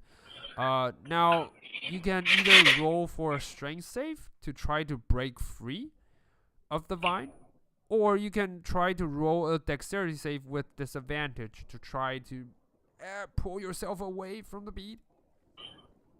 It's your call. I will do dexterity save. With disadvantage. So that's 18. Not bad. That's not it gonna be. And Oh, you wait, can wait, add your no. D4. Add your D4. Oh, yeah, it is. All right. Nice. All right, nice. 22. Hey. 18. That's 22, yeah. disadvantage. Yeah, Yes. with disadvantage. Nice. So you managed to strip yourself from the vine, like even with your clanking armor, you kind of leaps out of the horse just in time to dodge the bead. Sadly, the prince, they're all engulfed in flame as the beads hit them, Oh and no. they are taking. After, let's just say this: after the fire is gone, both of the princes are now dead. Oh. They're like not even a trace of their corpses are left, which is really bad, considering they are the ones that are carrying. Yep. My airship! Why? That's all Vandenar's you hear like, coming out. no. He's also needs to make. At this moment, he just teleported himself away from. But he's not able to save both princes in time as they're like just burned by the flame. And Vandelar is like, no. Can you fix that, Bendar? He just See if you're strong. he kind of breaks down onto the ground, and yeah, 1, 2, 3, 4.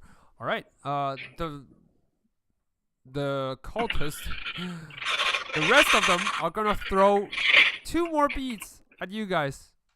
Dear God. Yeah. I'd like to start cutting them down at some point. Yeah. So, first one, I would like all of you to make a dexterity save again. Oh, sweetness. Did we have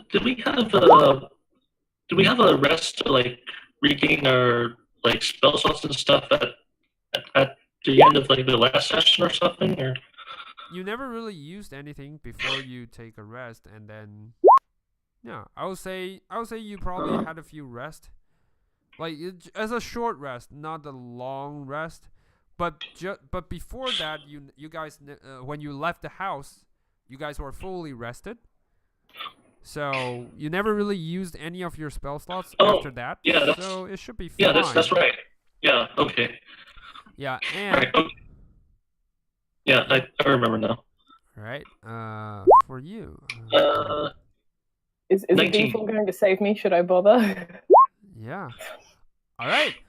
For Ravani, you're like as you before that you cast mage armor. It doesn't feel like anything. But the like as you look around, you see a spectral shield starting to hover near you, like just like kind of hovers around. So now you got a +2 AC and you are immune to magic missile, although you already have that with your mage armor. But Great. yeah, for for Tolly, Yeah. Is a default going to save me, or am I just I'm go done? ahead, go ahead, just try it. So sweet. D4. Sadly, no. So you all see that Tully is now intertwined and grappled by the vine. Yep. Oh shit. Yep. And another bead is coming towards your direction. So No. either, like I said, either roll for a strength save to break free, or risk a dexterity save with disadvantage to try to get away from it. I mean, they're both bad options. I guess I'll just dex. All right. Roll for a blessing. That might change your life. At any point, can we do stuff during this? You were ambushed, so you never really. Yeah. That will be enough, actually. That will be just enough to dodge the bead out of the way, and this time, Kaz is gonna try to.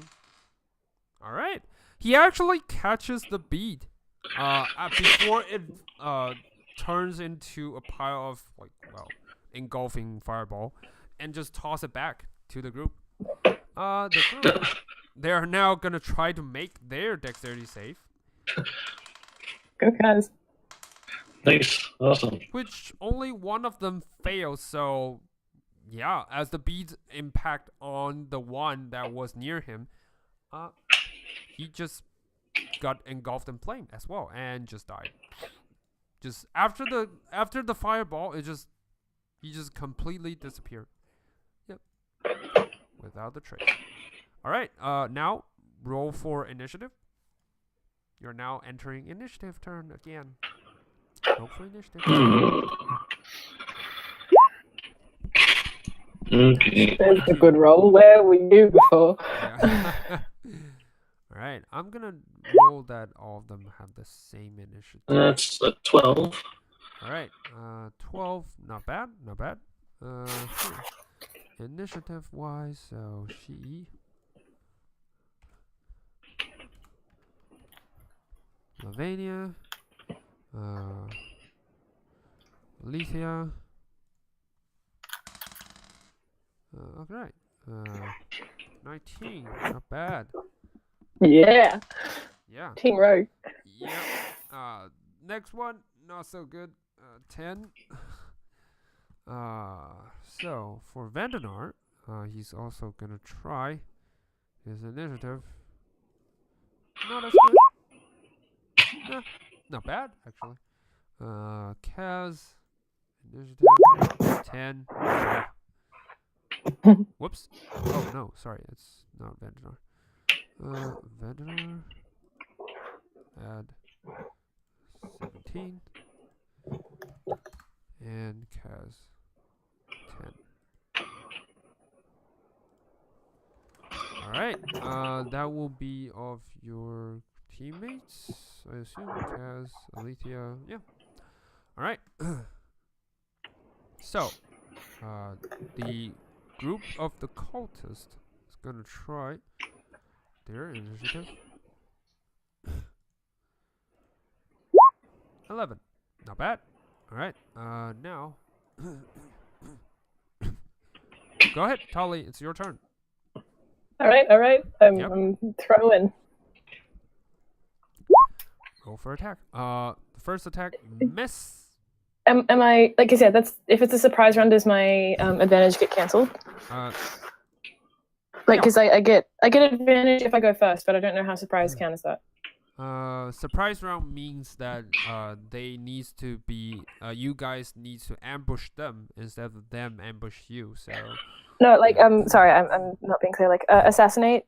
Mhm. If I go first in the initiative, I get advantage for that first round, but I don't know. Like, does that count still? Yeah, even though we got hit? because you're in initiative. Yeah, you got ambushed, yes, but this round count as the first round starting. So yeah. Okay.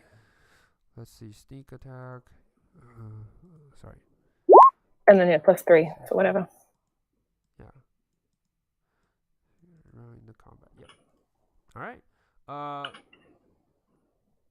What's the 1d4 is for okay, for The the blast. attack to hit. All right.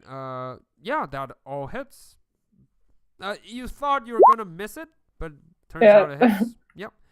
So 14. Okay. That's definitely a hit. Oh wait, sorry, hold on. 14. In addition, any hit you score against a creature. No, it's not surprise, but No, it's not a surprise. It's not a crit, but right. Yeah. So sneak attack still applies because it's the first. Hold on. Subtly strike.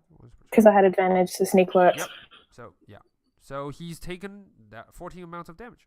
14 points of damage. Nice. Nice. And I'm going to use my bonus action to hit the deck and hide. All right. So you use your bonus action to hide on the roof. They don't really notice you. Not really. All right. You're not sure. No, Yeah. You just hover behind not much places a to rooftop. hide. Yeah. That will be the end of your turn.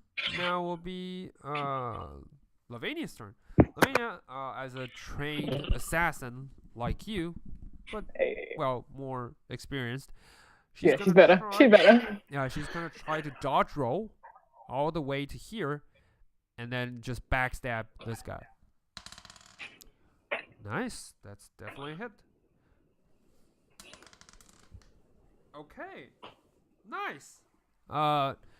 She backstabbed the one that looks like who's carrying the beads. There is a small sack on him. You notice that there seem to be more beads inside, and yeah, like a trained rogue. First, she used her bonus action to dodge roll and just stab. And then second, she used her action to actually try to lift the bag from them. Nope, sadly not. The cultists kind of catch her on spot and kind of like just push her hands aside. Yeah, but at least she stabbed him well enough, deep enough. All right, that will be her action and her bonus action, and she's gonna try to stay there, and that will be the end of her turn. Now will be, I believe this is Vandanar. Vandanar's turn. Vandanar is gonna try to conserve his spell slots on a much powerful enemy than this. So he's gonna try to use Firebolt. Yeah. To blast the cultist you just hit, Tali. The Fireball hits. You see like emerge from his staff, just like a fireball just hits the cultist you hit in the face, and that's about it. The cultist like, ugh. But you see him like a small, slight glow as he was hit by the firebolt, and the small glow kind of absorbed half of the damage, and yeah. He turns out to be a little bit smoked, but he's fine. Vandanar is going to try to move away on his horse. Just move away to the side. Yeah, to a better point And for you, that now will be your turn. Ready? What would you like to do? Right. Uh, yeah. So as I recover, as I sort of reel from the shock of seeing the princess get burned to a crisp, I sort of growl angrily at the freak cultists and just sort of yell at, like, I'm the way stupid cultists, and I'm going to cast a scorching ray at its default second level. Oh, nice. Go ahead. And so yeah, so each of the freak cultists is going to get targeted by one ray. Okay, go ahead. Uh, Roll for attack. Roll for attack. yeah. All right. First one hits. Nice. So the cultists that were still standing as the first scorch hits, the second one miss. Roll for the third one. Roll for attack first. Yep. All right. So wait. yeah. Oh, hang on. Hang on. I'm you still actually have going. bless. You still have bless on you. You can use that. Natural one's an auto fail. Yeah, I know, but I mean the second one. Oh yeah. Well, Sorry. Yeah. Okay. Yeah. I'll roll. Yeah. I'll do like 1d4 for the second one. That's what 13. Is 13 high enough? Yeah. No, sadly, no. Okay, the so- second one just kind of hits the wall, just blast a chunk out of it. The third one. Okay. So rolling 1d4 for the third one is gonna be a waste of time. So Yeah. in that case, in that case, I'm actually going to use my. I'm actually going to use my class ability that gives myself advantage on a single attack roll. Ooh. A single attack roll, single roll ability check per day, and so I'm going to use that to influence my second scorching ray. Second one or the third one? Second one, right? The second, giving myself advantage on the second one. All right. So the second one, as you try to as it almost hits the wall, you kind of channel all your powers in your bloodline and kind of turns it around just in time to circle around the bolt and kind of hits the guy from the back. The cultist was not expecting this. So yeah. Okay. You blast him into pieces as he's taken down. Like this one just puff into smoke. Yeah. And however, the third missed attack kind of launches towards the hull, and it kind of also triggers your innate ability as you suddenly feels that holy shit, the cultist looks horrifying. You're frightened by the cultist for the next until the end of your next turn. So you would love for anything to trade in anything to get away from him as soon as possible. So you will use your remaining action, your remaining movement to get the hell away from him as fast as possible. Oh crap.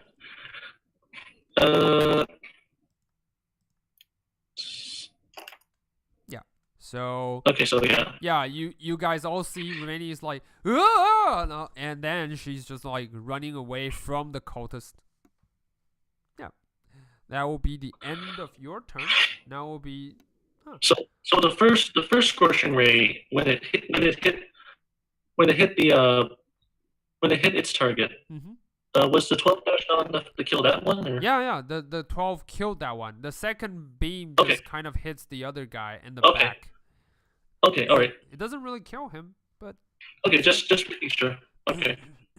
Yeah. All right. That will be the end of your turn. Now will be the cultist turn.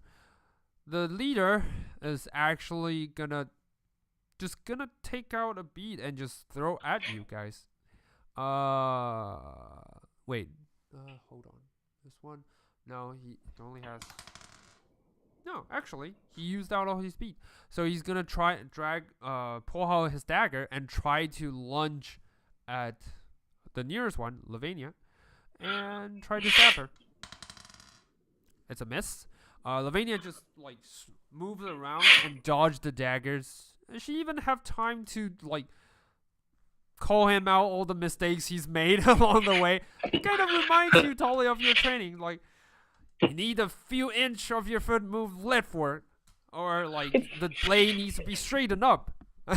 It's so soothing to me to hear that. I'm just like, hey. Yeah. And the cultist like just frustration, he's trying to run away actually. He actually close in, trying to stab her, and moves away. Nope. Yeah, he's tried, but Lavinia just kind of stabbed him in the back. It's like, straighten your back so you won't get stabbed. And like, the dagger just sinks into his body, like, but he still carries the dagger and tries to run away. So yeah, he used all of his action. Yep. That will be the end of his turn. His movement. He was here. The leader was here. Sorry, the leader was here, and the leader is also gonna try to. He actually clap both of his palms, and with the destructive wave, like emit from his body, Lavinia needs to make a strength saving throw, which she fails, as her small figures can't really hold the destructive wave, and she's pushed aside 10 feet away, actually 20 feet away, and she received, not so much damage, but it hurts, and she was pushed onto the wall of the house. Just pushed 20 feet away. 20, yeah, hold on. 10, 15, 20, yeah. She's smacked onto the one side of the wall. And the cultist is going to use all of his movement to move away. And he dodged behind one of the house. Yep. That will be the end of his turn. Now will be, as the prince all died, so yep. Which is really bad for them. And for you.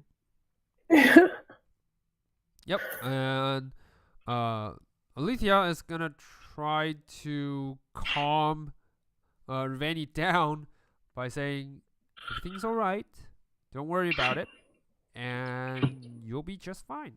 You see, the cultists, you just killed them, so everything should be fine. That'll be her turn. Try to calm down Reveni.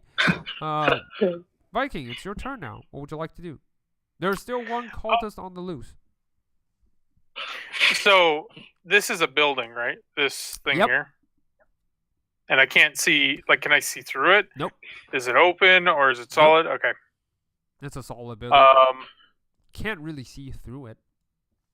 Well, it could be like a stable or something, right? Where it's open on both ends. I mean, this whole part is just a normal house, a stable. Okay. It's a normal building. Yep. I am going to come to one, and I have, that's 25. Yep, 25. And you can go for 5 more feet to see this guy on the side. Like right here or right here? Yeah, I would say here. I would say Tolly kind of guides you with her voice and towards the guy that was. Yeah, because I'm negotiating them because I'm about to give chase. Yep. What would you like to do? I am going to cast Command. Ooh. So it needs to do a Wisdom saving throw. Okay. Now, he rolled a natural 1. Definitely failed. What would you like to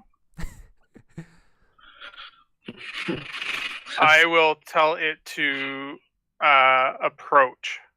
Okay. So the target moves towards you by the shortest and most direct path, ending if its turn. So basically, its next turn, it has to come to me. Yeah. Direct drought ending its turn. I'm like, I got this one. Yep. And go for the other one. All right. So this guy will move to you next turn or this turn. Hold Yep. on. Next turn. On his next turn. So not this turn. Okay. On this or follow the command. Oh, on his turn. Okay. Never mind. That will be the end of your turn, I guess. So it should be when it's his turn, he has to he has do to what I come tell him. forward towards you. Yep. Yep. That'll Yep, be the that's end my of turn. Your turn. Tolly, it's your turn now. All right, I guess I'm gonna drop down. 5, 10. I'm gonna diagonal as hell. I'm gonna go to the vineyard as close as I can get. 15, 20. So you can. I go 35. You can go around here, because Yep. there's no way on here. So 20, and then. Yep. 10, 15. Yeah, you can get to her. Can I ask something since it was just my turn? Okay. What's the height of the buildings? It's about 20 to 30 feet high. Oh, so they're tall buildings. Yeah, they're tall buildings. Can I, as my bonus action, retcon this? I'll hold my shield up above my head so that Okay. Tully can walk on it. Okay. Yeah. Thanks. Yeah. Because I just told her to give chase. Yeah. Right? Like, that's... let's see. Roll me acrobatics check to see if you can just, parkour your way from one rooftop to the other. So you get. That would be her, right? Plus the D4. Yep. Plus the D4. Or no, it's not a save. No, it's not a save. Does it count as a check? Ability checks? No, it's only saves. Okay. Saves Okay. and attack. All right. But technically, I'm assisting her, so it should be advantage. Yep. So you use your bonus action to assist her. Yeah. 18. Yeah, that's so, the whole shield thing, Yeah, right? so you hold your shield high enough for her to step on it. Tully, your footing is a little bit lost, but you still manage to pull Catch back. myself on the roof, Yeah, like. get yourself on the side of the roof. You watch a lot of times Lavinia do this, so you got this. So yeah, just like Nice. yeah, shortest route, I'm- definitely. Yeah. So I guess, but I'm now on the roof above. Yeah, she's like about 20 feet down below, and she's like leaning against the wall. She's like, ooh. You right? Yeah. Fine, girl. Fine. I'm fine. All right. Can I see the cultist? Or do I need to use my bonus action to move closer? You can. Hold on. If you use your bonus action to dash, you can definitely see him. Okay, so I can't see him now, but I have to dash. Yeah, he's Okay, then, yeah. underneath.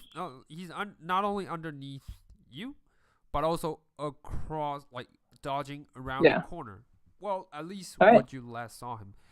And as you peek around the rooftop, you see, like more cultists piling up on the back. Yep.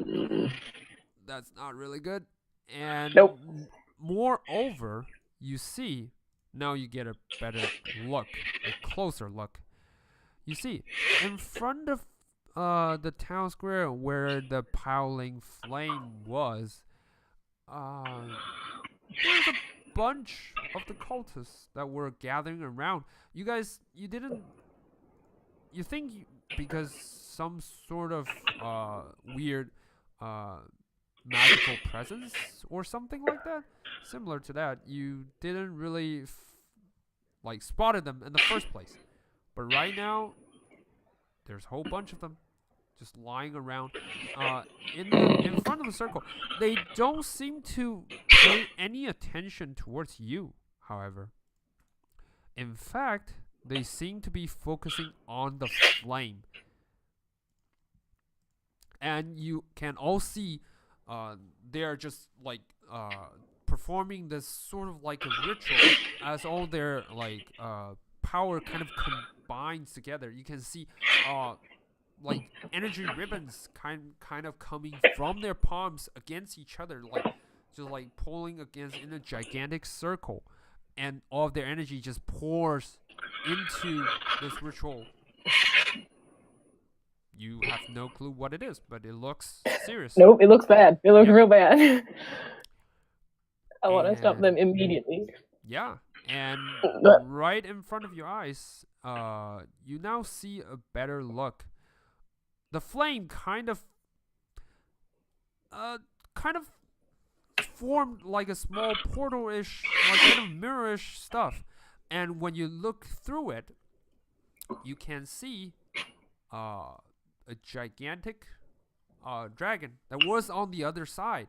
The gigantic dracolich that you guys fought, you guys ran away from before.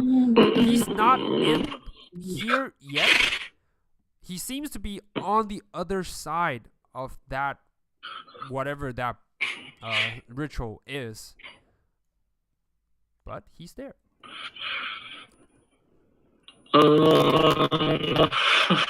Yep. Oh my god. Oh, I need to wait until the party's up with me to take them all out as fast as possible. Oh my god. Okay. Okay then.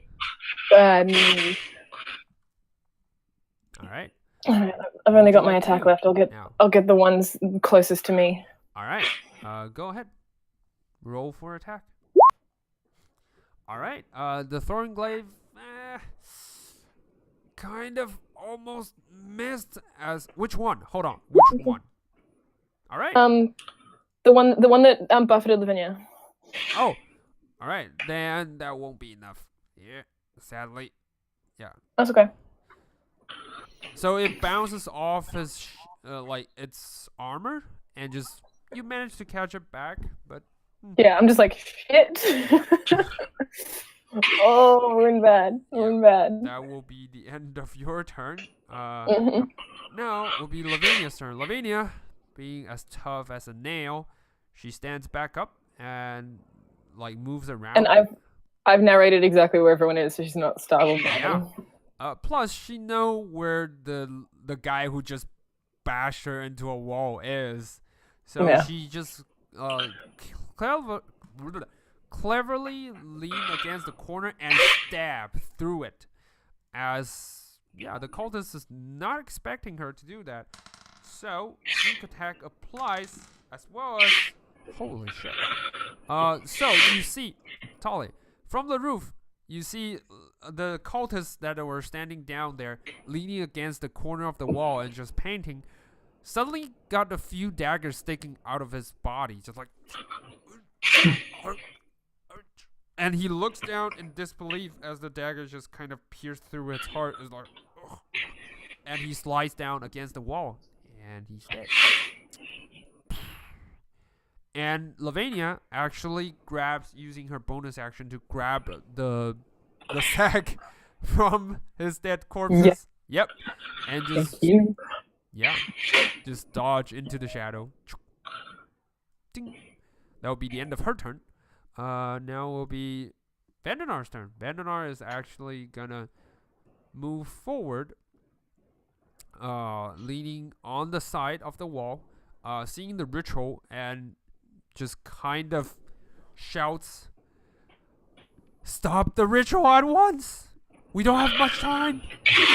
He's coming through!" And he chucks a fireball against the portal. Yeah, that's the first time you see him do that. Well, not the first time, but you get the gist. Fireball. He's gonna cast it at highest level as he can cast. So, yep. All right. They all need to make a dexterity save. So the wyverns, as they, you not only notice the cultists, but each and every one of them has a wyvern by their side. So the wyvern, they kind of just converge together, and forming kind of sort of like a line, and use their reflexes to like breathe out kind of like poisonous gas of sort in front of the area as the fireball impacts and like trigger it in advance before it could reach into the group. Yep. So none of them takes any sort of damage, but these two however, that are far away are unfortunately engulfed in flame by the fireballs. So they each need to make dexterity save. Nope, they failed. And constitution save because the poison. They also fail. Alright. So, Tolly, you see the fireball, like, detonated ahead of time and kind of, like, burns both of the cultists that were on the outer skirt of the, like, ritual. And then the poisonous gas kind of takes over as they fully drags themselves into death and just, like, yep. Those two, gone. Yep. Vandenar is not pleased. He's like, we need to fight. We need someone stop the ritual. And that'll be the end of his turn. Ruveni, you are still frightened. This time, Alethea looks like someone you don't really want to get close to. So yeah, it kind of reminds you of the drows or whatever, because they all have pointy ears, and she looks terrifying, even though she's trying to comfort you. So, as you're frightened, you'll try as hard to get away from her as possible. I thought it was only one turn you said. No, at the end of her next turn, which is this turn. Yep. All right. Am I able to like sort of tell her it's magic surge. It'll pass in a sec. Well, it's you who is frightened, not her. But you can say that definitely. It's just I can't even. Yeah, that's at least that's what she heard. You think you said God damn it. It's the wild magic, it'll be fate. But for her, you just like mutters in a few words she can't really understand. She's like, "Are you okay? Is everything alright?" And she tries to get closer to you.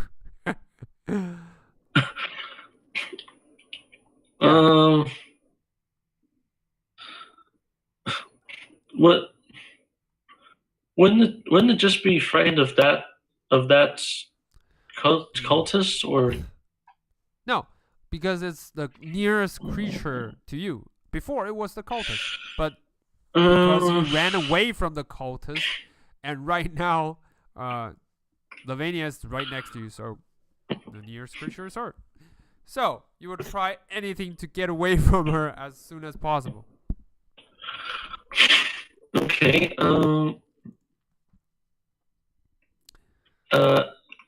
So I could like. You can dodge to this direction, 30 feet or 70 feet. Yeah, 60 feet. Sorry, movement 60 feet. Yeah. Yeah. I want to. Wait, you're still on the horse, right? You're still on the horse. I would assume. Am I? I would assume you guys were all still on the horse before you leap off. Oh no, you actually leap off because you're dexterity save. All right, so we're not on horses because Ravani and I are on the same horse. Yeah, or we're on the same horse. So because the dexterity save, you all leap off the horses. I would say that. Yeah. Right. So you can reach up to here, 60 feet. Okay. Yeah. Okay. So I'm gonna use my action to dash. Yep. And then get away from me.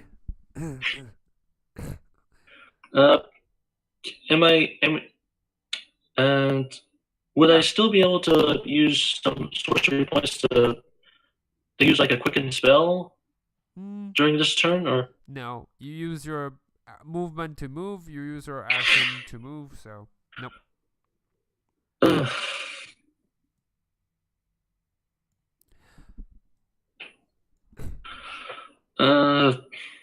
Bright Eyes can still move. So it's up to you. Well, I still have her like with me. Yep. Bright Eyes can still act. It's up to you.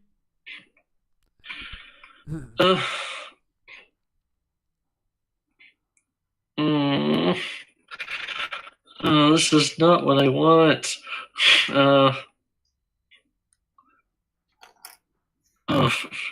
Okay.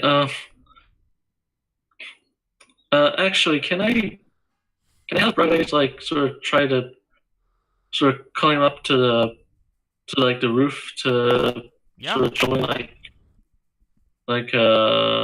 Tally? Yeah, definitely.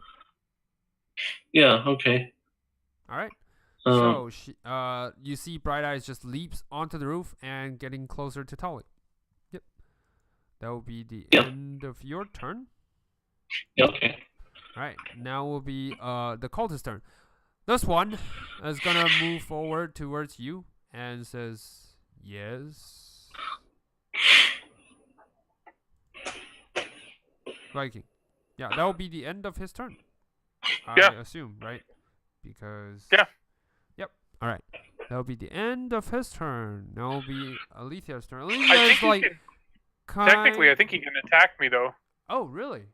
I just told him to come towards me. Approach towards you, ending its turn. Grovel's the one that tells him to. Oh no! Ending its turn if it moves within 5 feet of you. So yeah. Oh, okay. Yeah, so Yeah. he's done. Yeah, so he's done. All right. So for Alethea is like, why is this girl is weird? I was like, why is she running away from me? Anyway, she just like, all right, fine. As a wood elf, she also have 35 feet of movement, so she's gonna try to move towards here, and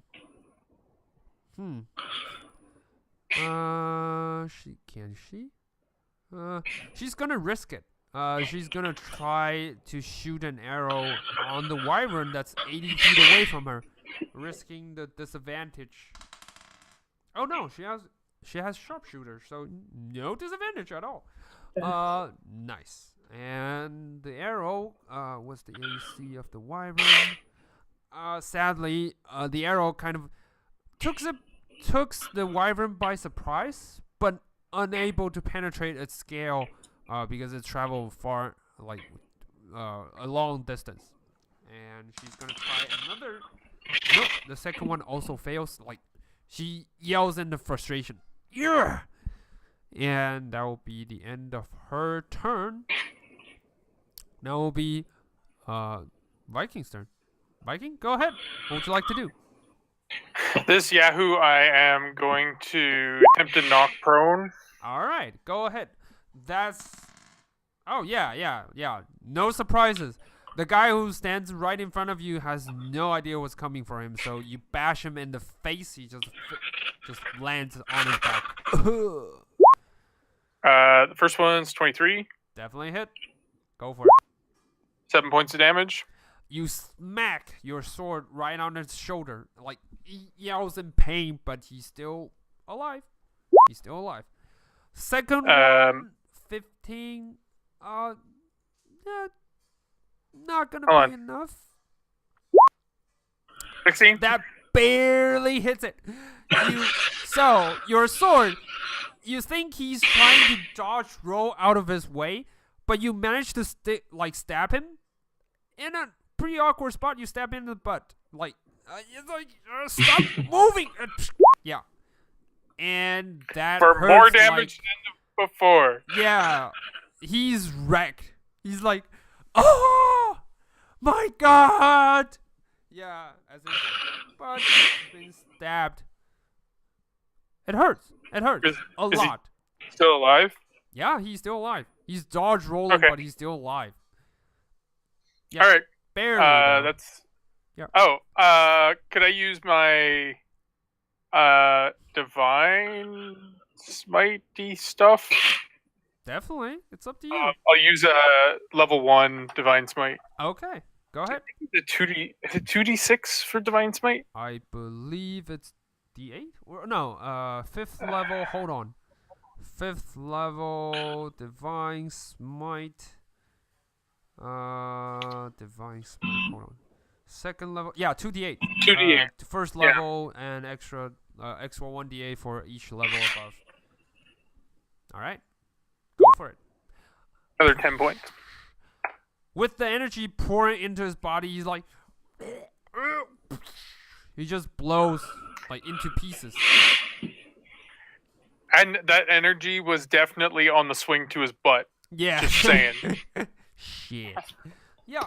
dear. However, to your surprise, the cultist that you guys killed, including the beads, including the one you stabbed, they're not turning back to undead. Hmm. Well, I would expect that with what I did to him because I killed him with divine energy. Yeah, but the ones. So that doesn't. The other ones don't make sense. Yeah. So I'm actually using my movement to move there, and then I end my turn. Okay. So you move towards the location 30 feet. You can move here. Sorry, you can move here 15, and then 15 more to here. Did it not show? Show what? Oh, okay. Yeah. Oh, nice. when I hit that's what I did. Oh, nice. Cool. Right. That's a neat trick. All right. You hit space, so you move, hit space again, and it just does different points. Ah, I see. Nice. A really nice trick. I ought to learn that. Yep. Thank you. And that will be the end of your turn. Now it will be Tolly's turn. Tolly, you see the cultists are still, well, gathering. What would you like to do? I'm gonna. I think I can barely reach him from my position. I want to shoot that guy. Not shoot, Mhm. throw. Go ahead. 11. All right. Wait. That's definitely a hit. Go ahead and roll for damage.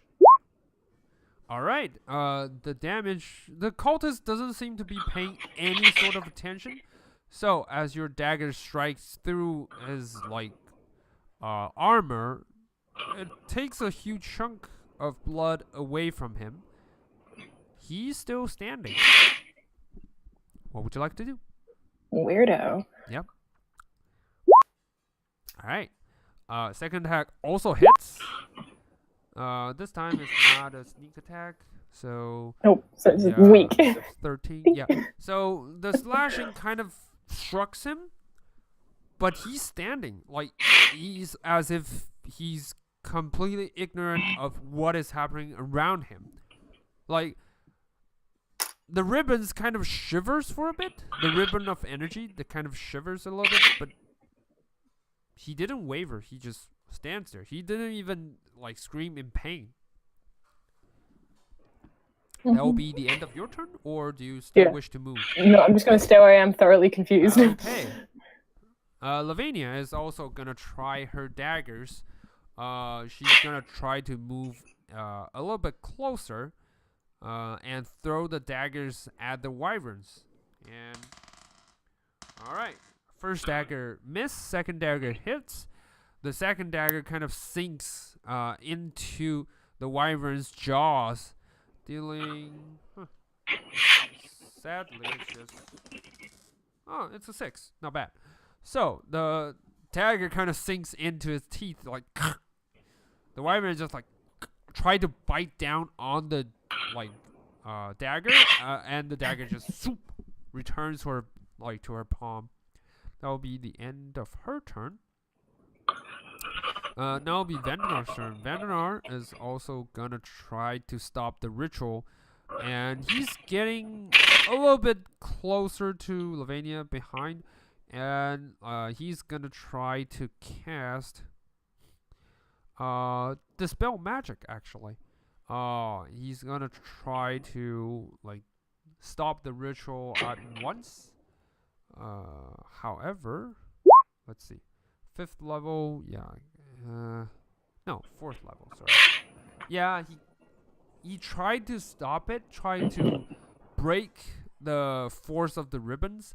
Partially, it kind of shivers harder. You notice that the ribbons kind of fades in and out for a little bit. But sadly, it just keeps on bonding all of them together. And with each turn, with each second goes by, the doorway looks more and more solid. And it's if it was like translucent for like a long ago, now it's just semi-translucent as you guys fight your way up here, and like yeah, and the figure of the dracolich on the other side gets clearer with each second pass. So that will be the end of his turn. Yep, now it'll be Ravani's turn. Ravani, do your thing. Sorry, what? Wait, Kaz never really did his action. Yeah, Yeah. Hold on. yeah, Kaz should probably go. Okay. So, Kaz finally, with a roar, kind of breaks free of something. You guys have no idea what he's going through, but apparently he's unable to move for a few rounds of some sort of binding. It's like from the start he can't even move, can't even do anything else. However, this time he's gonna charge directly into the force, into the fray. He's got. Hold on. Kaz has got. Oh, 55 feet. Nice. 55 feet of just pure movement. Yeah, so he's gonna charge in, and then he's gonna try to attack those who are up front. And yeah, he's gonna use his bonus action to dash, and then he's gonna try to punch the guy with his fist. Actually, he's gonna use his breath weapons. Nice. All right. 4d6. Let's see.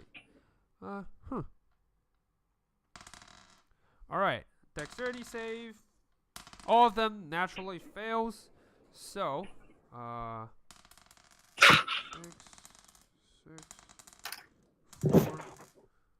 4. All right. 10, 20. Nice. So all of them receives 20 points of lightning damage as the burst of lightning comes out from Kaz's jaw and just strikes directly at them. All of them like kind of like shocked, and that kind of nice. That breaks one of the guy's concentration on the ribbon. As the ribbon, one side of the ribbon fades, it's like kind of trying really hard to maintain control, but one side of the ribbon just kind of breaks. And this guy does not look happy. That'll be the end of Kaz's turn. Now he's joining the fight. I'm gonna add him to the roll. And that'll be a 14. Not bad. Not bad, Kaz. Now will be Ravani's turn, actually. Now, Right, so like, yeah. okay, so they sort of finally shake out the fear. Yep. Finally. Am I able to like go up to here? Or Yeah, where I am? definitely. Go ahead. You can definitely Is it- do that. Yes, okay. And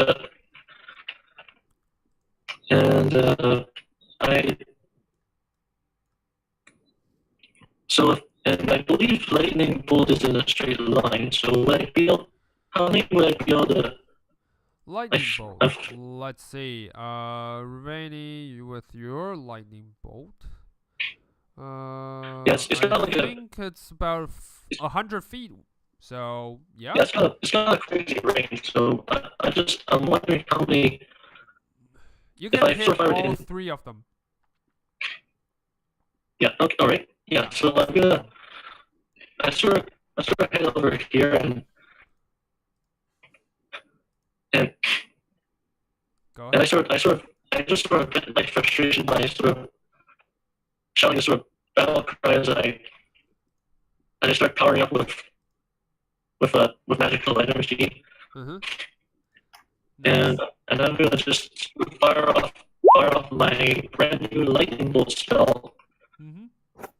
Uh, All right. I don't have it in the quick bar right now, but Oh, really? Just go to the Just go to the search, the compendium and type lightning bolt and just drag it onto your character sheet. That should work. Like I have it in my spell page. I just forgot to put it in my attacks and spellcasting box. Oh, okay. It's probably set to spell card then, rather than Yeah. attack. I think. Lightning bolt. Uh, Yeah, I'll just switch that for you. Don't worry. It's already Oh, done. okay. Go ahead. Roll for attack. Okay. Weird. Sorry. It's 8d6 lightning damage Yeah. on a failed save. Yeah, All right. it's a just, dex saving you know throw. What? Just roll for 86. Just roll for 86. Just slash roll 86. It should be fine. Yeah, or that will work. Go ahead. Nice. All right. So. And anything in dex saves, I believe. Yep. I think that's how it works. Yep. So. Yeah, each character needs to make a dex save, and Half on successful. Yep. Yeah. Don't worry. First, they are all so devoted into the ritual, they automatically fails their save. So, all of them takes 27 points of damage. However, as you use your lightning bolt, you also activate the innate strength of your energy. As you see, the area kind of hums within, like, your energy, like, emitting. So, you kind of draw strength from the surrounding members that are within 30 feet of you. So, let's see. 30 feet, that means... Alright. Roll 1d10. Just slash roll 1d10. okay. Alright, let's see. 9. You're gonna kill us all. Yep. So, Tolly, Bright Eyes, let's see, 30 feet. Nope, definitely not Viking. 30 feet. 30 feet. 30 feet. Yeah. If you go straight, I think I Yeah. do. Yeah, so. Viking, yeah. Holy shit, that's 30 feet. Yeah, that's 30 feet. So, a long all of the way. surrounding members, they all take 9 points of necrotic energy. And for you, Vanny, you're healed the equal amount as they took. So that Oh, means man, that's a 1, lot. 2, Which is- 3, 4, 5, Which is kind of 6, 7, 8, 9, 10. Fuck. Yeah. 10. kind of. Yeah. Hold on a second. Let me just do one thing real quick. So we'll see immediately how many you affected. Yep. Not Viking, but everyone in this area takes 9 points of necrotic energy damage. Ow. I'm the only one that has necrotic resistance, Yeah. and I was And you're the only one out of range. Nice. Sorry. All right. Does that mean Bright Eyes how takes it the damage too? What? It- No. His familiar. Yeah. Ooh. There's Bright- no or- failure. There's just direct energy. Just, No, familiar. Bright Bright Eyes. Eyes. Yeah. He- Oh, he's totally down. He only got 7 hit points, and the necrotic energy just kind of eats through it. So, yep. That happens. That's weird, Tolly. Why is your shit Goddamn not it. working? And why are you still down on 10 hit points? Did you receive any sort of damage? What? No, I just took the 9 from Ravani, didn't I? Yeah. and one from when Oh, right. Yeah, the so- necrotic surge. Mm-hmm. 10, 9, 9, You hear me off the distance, like, what the fuck was that? I can't even see Ravani from here. Yeah. I'm just breathing heavy on the roof, like, that's what it feels like. Shit. Yeah. Especially with this one. This necrotic energy feels even more disturbing as the first one, you already experienced that. But this one, it feels even more disturbing as it tries to eat into your deeper memories, trying to dug up all the unpleasantry of your past. Remembers? Roll me a wisdom save. Oh god. I never expect anyone would trigger this, but since it's triggered, let's do this. Wisdom saving? Yeah. And you're 1d4. Oh, thank God. Yeah, Yeah. and 1d4. For a Viking, you don't need to do that. So, Rainy, you don't need to do that, because you're the one triggering all this. Vandenar is trying to do that, and he rolled a natural 20. Good. Then you stay up. Also rolled a... What is happening with my roll? Alright, Kaz rolled a 4, so it's... Oh my god. Yeah, so the cultists, they all rolled a 9. So, the cultists looks painful as the necrotic energy kind of seeps into their bodies. Their bond, originally has no, the energy bond, you can only see a faint glow of light, just normal bright light. It kind of turns a little bit gray as the bonds they are having turns together. And one by one, they are all connected, and their expression looks painful as the energy surges through them. You think you accidentally triggered something. Just not know for sure. Kaz failed his wisdom save. Yet again, got frozen in place. You see him kind of struggling with his will to gain control as his eyes turn berserk once again. Yep. That will be the end of Rivani's turn. No, it'll be the cultist turn. Yay! I'm good, Alright. I'm good, you did damage. It's Yeah. fine. The cultists, I'm sorry.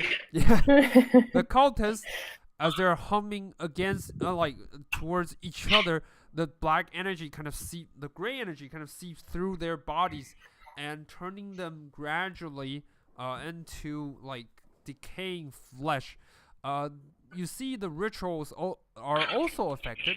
The dracolich on the other side, in fact, looks a little bit enjoying all this, as it seems that all the life energy, like the source of its energy, is pouring through the portal, from the cultist's body through the portal into the dracolich, and it's solidified even faster.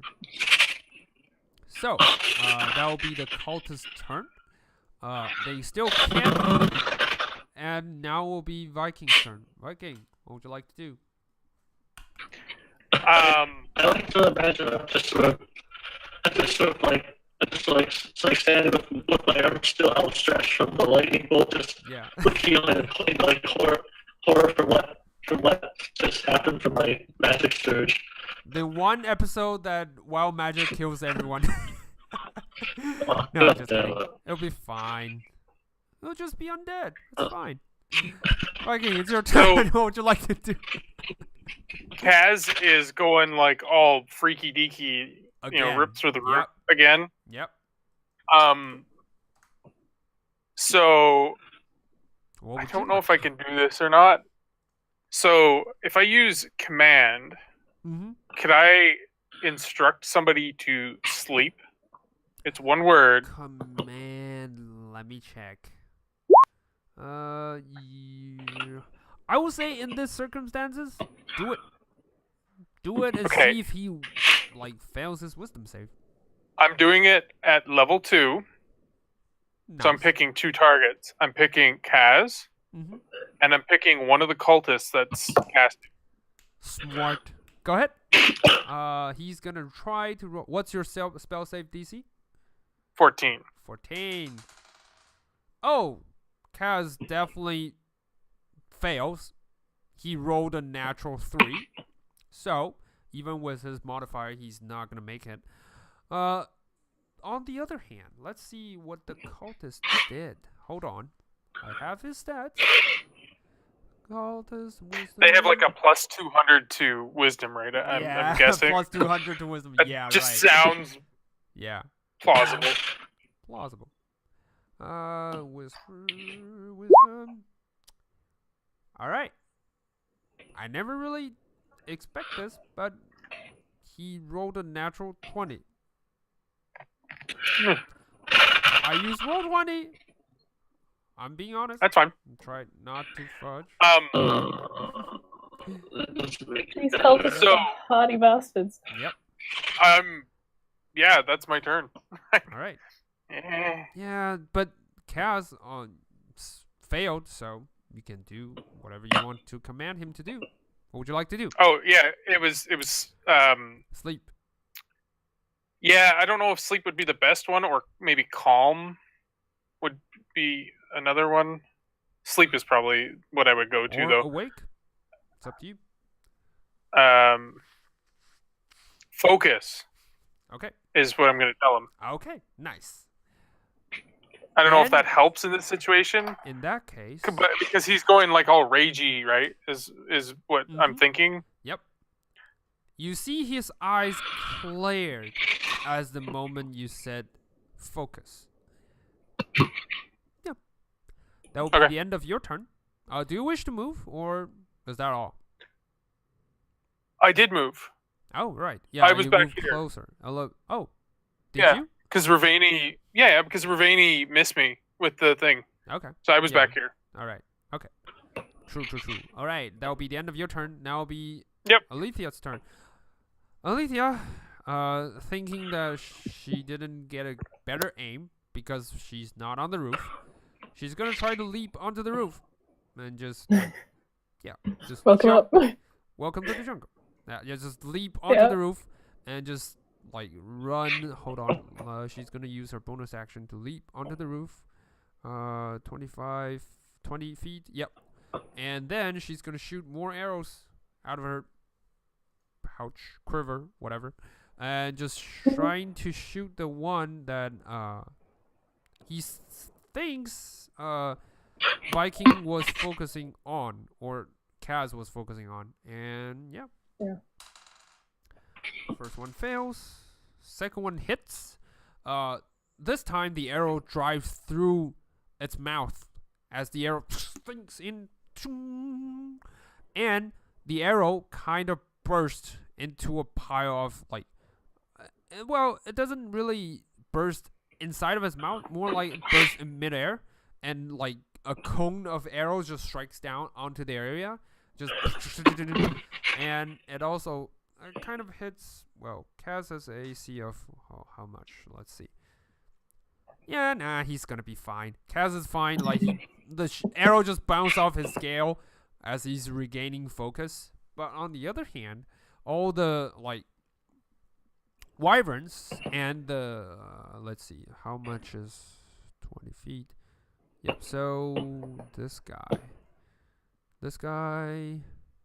gonna open up 20. Well, no, 10 feet. Sorry, 10 feet, not 20.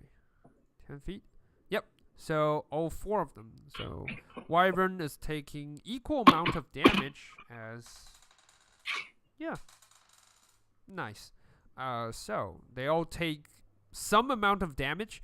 The cultist, with the final arrow drive through its mouth, is finally dead. However, the wyverns are still alive and kicking. Yep. That'll be the end of your turn. As soon as the cultist dies, you see that the ribbon kind of forms tighter, as it like kind of sucks all the energy from the cultist directly into the portal. You see cultist like floating in midair, just like yelling in pain as all the like ribbons just rip him apart and drains him alive right in front of your eyes. Yeah. That will be the end of Alethea's turn. She's not sure what she's done, but that's good. At the moment of your turn, Tali, you see the portal starting to vibrate. What would you like to do? I'm gonna drop down from the roof. I guess 10, 15, 20, 25. 25 to get to this guy. I just want to drag him as far away from it as possible. All right. You notice that before they were just like, you just hit me, I'll just die. It's fine. We're sacrificing ourselves. We're devoting. The moment you try to drag him away, he's out of his trance, and then he's like trying to push you away. So roll me a strength check to counter his strength save. I'm so good at these. Pull him away from the ritual. Hey. Nice. A crit. Nice. Oh, he rolled a natural 1. Nice. All right. So here's the case. No. You lift him with all of your might. You lift him in midair. Just toss him to the other side. All of your friends look stunned. Like, yeah, maybe dragging him away. Yeah, you just towards Vakeen if I can. You just toss him to Vakeen. Yeah. As you do that, the ritual kind of breaks as the ribbons kind of like fades, and all the links that were once between the cultists that are now broken, as you can hear the snapping sound of something actually breaks. Like, and all the cultists suddenly just kind of like and like blood's kind of coming out from their mouths, as if the breaking of the ritual kind of takes a lot of their energy out of them. And in fact, the 3 of them that were holding that take the lightning damage directly from Ruveni, they all perished as the moment they cough out like enough of blood that would like flood the whole like portal, as the blood just come pouring out of their mouths, and their body just turn into grapes, like, just like small dry flesh. Like, yep. So they're all dead. Those who are still standing does not look happy. One of the guy is actually gonna step out from the shadow, and it's like, you remember me? Let's dance. You kind of find that familiar voice, as he is the one you guys have seen before. You recalled when you were the one cultist we left alive. Yeah, you recalled when you were in the Dragon Tower, there was a cultist named Fabric, and he was still alive. He ripped out his mask and looks directly in your eyes. As you can see, like, his face is horrifyingly disfigured. This must be some sort of ritual sacrifice or something, because like all of the carvings, they link together and form like a powerful glow on his face. And he looks at you and he says, "You'll all die by my hand or my master's." Yep. And I mean, it didn't go so good the first time. yeah, and as his reaction, he's gonna try to cast. Hold on. Alright. He's actually gonna look at you, Viking. And he's gonna I respond to him, I'm like, am I supposed to know who you are? Just like, you will never, ever know who killed you. And that pleases my heart. Yeah. He looks at you. it would probably be a prostitute in a brothel somewhere a couple of years from now. But, you know, just cutting him off, like when he... I know. But when you cut him off, it seems like he finished one of his spells. Roll me a wisdom save. Wisdom save. Saving throw. I'm good at those. Nope. That is roll 1d4. So that's a 16. Sadly, that barely makes it.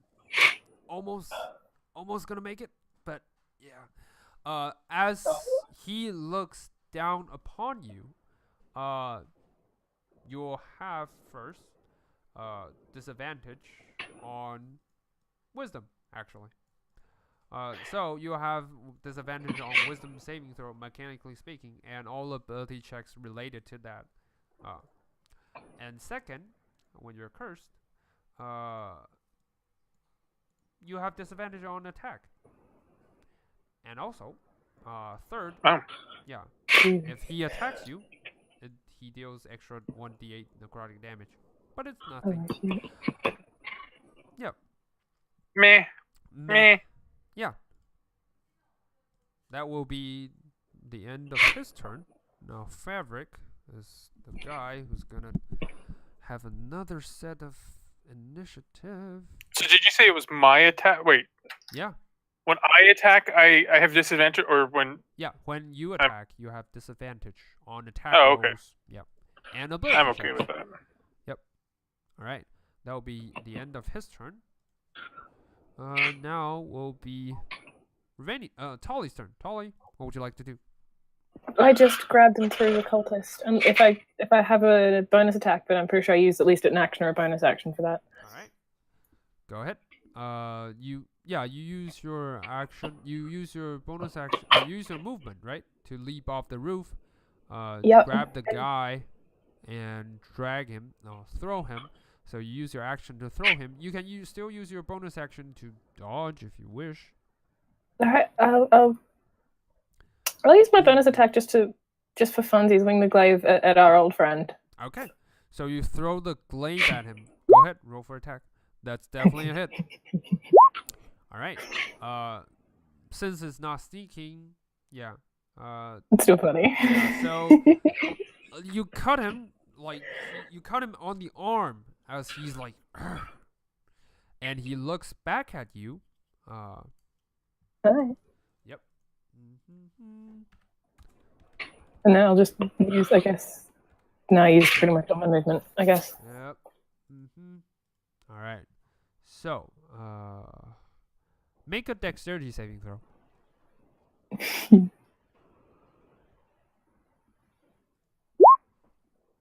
All right. That's definitely a success. You barely, just barely dodge out of the way as part of the flame kind of strikes back when the glaive returns towards you. It just bursts into a pile of flame. It's not broken, but it hurts you like real bad as you catches it. So you take, you take about 5, 10, 8 points of fire damage because it's half. Yeah, it burns. Yep, it burns in your palm. And that'll be the end of your turn, I believe. Yeah, that's me. Now Done. will be Lavania's turn. Lavania is gonna try to attack him as well because he looks like he's the leader. She's gonna focus her attack on him, and she's gonna leap forward. Swung now. Fuck. Yep. Both of the attack misses as the cultist leader kind of like just dodge out of the way as he's not looking pretty as he's dodging, but well, at least it does the trick. So yeah, Lavinia just in frustration, and she dodges back into the shadow. That will be the end of her turn. Now will be Vendar's turn. Vendar is actually gonna move forward and try to close the portal. You see him trying to cast a spell, and he's like, "Cover me!" And he reach out both of his arms, and you see like the purple energy just pours out from both of his arms, forming a gigantic hand, translucent, gigantic hand, and trying to squash the whole portal and kind of fix it. Yep, that will be the end of his turn. Now will be Kaz's turn. Kaz, with advantage. Yeah, he finally shrugs off all the haziness and killing spree kind of mindset in his mind, and he's like, "Thank you." He nods at you, Viking, and he turns around and punch the wyvern directly in the jaw. Yep. Let's see. Oh, Anytime, bud. yeah. He's gonna use. Yeah, he's gonna use flurry of blows. Claws, claws, claws, claws. He just rips. You see him like in the flash of light. You see him rips through the wyvern's chest, just like dig out its heart and rips it wide open. The wyvern's totally dead. Holy shit. Yeah, never mess with a monk when he's angered. Now eat it. I mean, good job. He just tossed it aside. I've seen this episode of Game of Thrones. He just tossed it aside. That will be the end of his turn. Oh no, he's actually gonna move around to a better position to flank both of them. Alright, that will be the end of his turn. Now will be Rainey's turn. Rainey, what would you like to do? Well,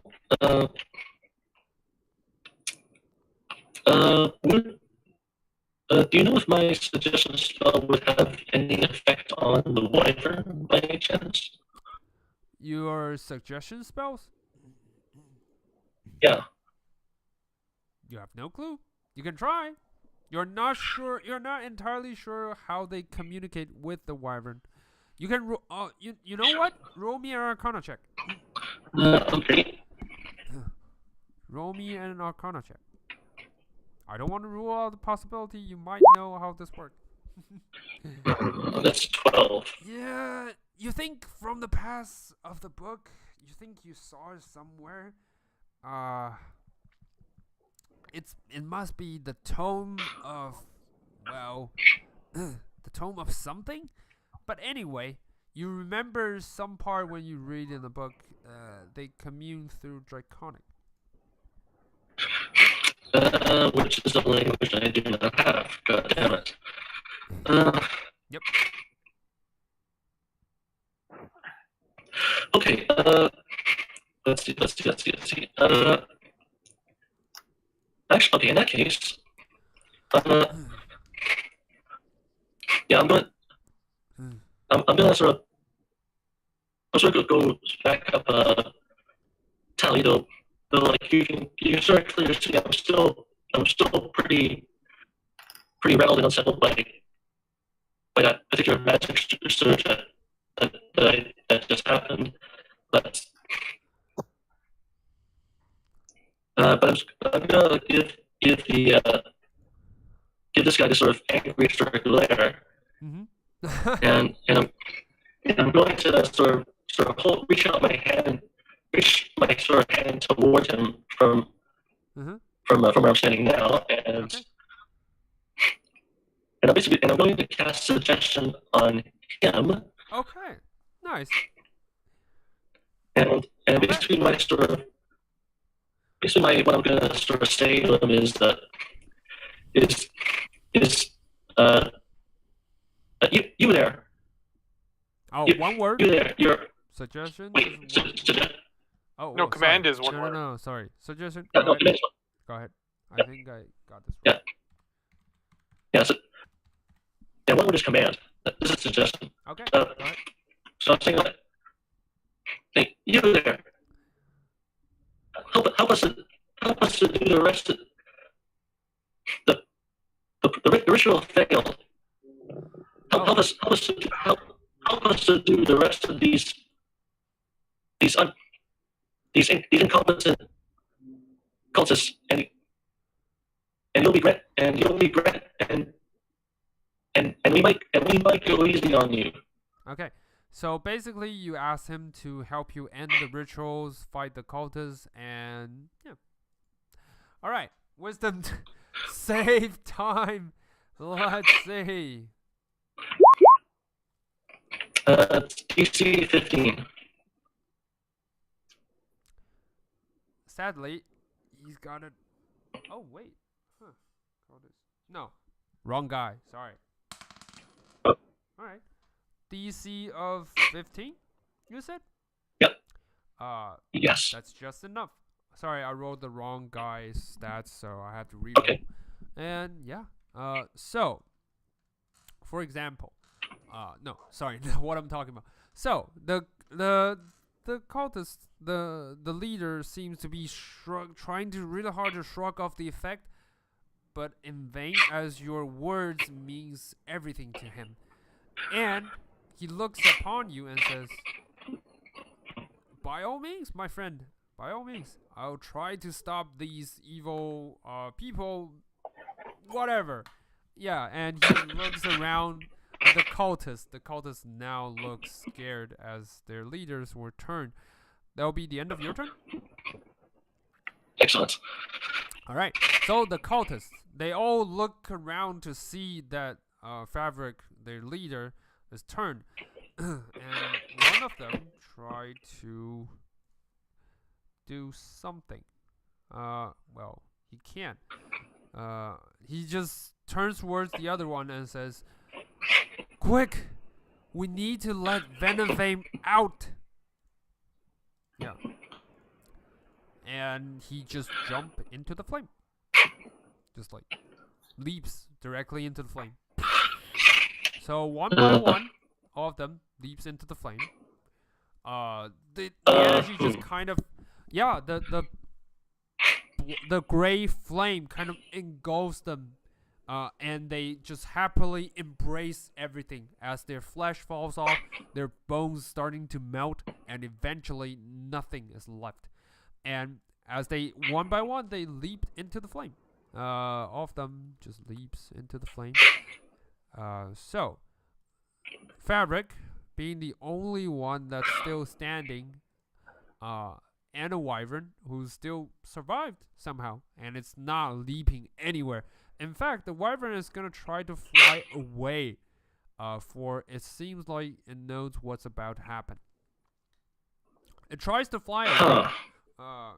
Kaz, grabbing its tail, grabbing it by its tail, just yank it down and just punch it repeatedly. Well, not repeatedly, just yank it down and just try to punch it. Let's see. Dragon Claw. Not enough. He yanked it down, but not enough for it to, like, just leave. To prevent it to leave. So this one just tried to fly off into the distance. As all the cultists enters the flame, well, partially all the cultists, the portal kind of shrunks down into a small, like really small size for anyone to fit through, let alone a dragon. But it's finally solidified as Venom on the other side, pushing its way through this tiniest portal. It's like, just rips part of the portal open, part of its wings are tattered, and part of its body is broken, but somehow it managed to, like, get halfway through the portal. That will be the end of the cultist. Now it'll be Viking's turn. What would you like to do? He's halfway through the portal. Is this guy still alive? Yeah, Or he's still under the influence of your dear friend. Okay. Yep. Let me just see what I can do here.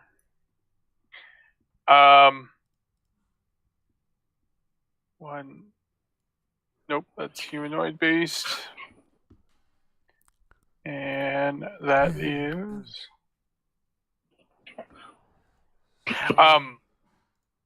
Yeah. What would I say to it? Anyways, The real size how much of it is outside? About not half the body per se, but like about 20 feet or 30 feet out. Just like halfway. It's like kind of its head, mostly. Just like, just through the portal. Yeah. Its real size is about, like, yay big. So, yeah. Just go figure. What would you like to do? I will. Since we probably can't fight this thing, I will try and use command again. All right. You know me. So it needs to do a wisdom save. On who? The dragon, the thing coming out of the portal. Okay. All right. All right. Let's see how he does it. Let's see it.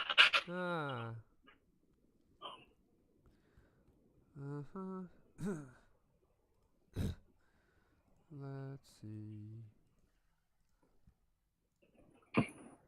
No, not that one. What's your spell save DC? 15? 14? 14. He beats you by 18. So, he just shrugs it off and says, "Beauty tricks! Never gonna work." What would you like to do? Then I will move here and say, we're fighting or running with, in a defensive stance. All right. As you get closer to the portal, you see Vendar is trying all his best, try to smash down the portal, try to end it with a gigantic purple glowing fist. But it's like you can feel how much amount you can control the portal. The closer you get, the more familiar it feels like. Feels like before. So do I know how this portal works? You definitely don't. But the thing you know is it seems like you can control it. It requires some kind of spell draining from you, probably some sort of attack with magical means, like spell attack or something like that. You think you can diminish it. You think you can close it up. It's just a weird feeling in your guts. You are not entirely certain how that might work. It just feels that way. Oh, okay. Yep. So I've pretty much used my attack turn already, so yeah, there's no point in doing anything else, I don't think, at this rate. So I'll end my turn. All right, that will be the end of your turn. Now will be Alethea's turn. Alethea, seeing this gigantic monster right in front of all of you, she's gonna leap forward and try to shoot more arrows, unleash more arrows on top of it. I tell the others as well. I'm like, we need to split up. Yeah, not in range, and yeah, just 2 arrows kind of sticks on. New ones! You heard the dragon yelled and just shrugs it off. Some of the arrow just sticks in, kind of blackish, kind of green and black energy kind of pours out a little bit. You now get a better look at Venomfang. He doesn't look fully charged. Like before, when he rised up, he's already not entirely in a fully powerful state. And this time he looks even worse. That will be the end of Alethea's turn.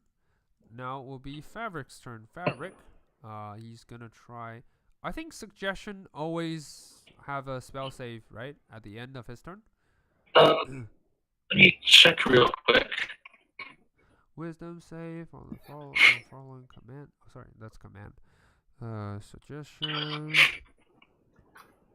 Let's see. All right. Suggestion action. If you or any of your companions damage the target spell ends. That will be the end. Yeah, no.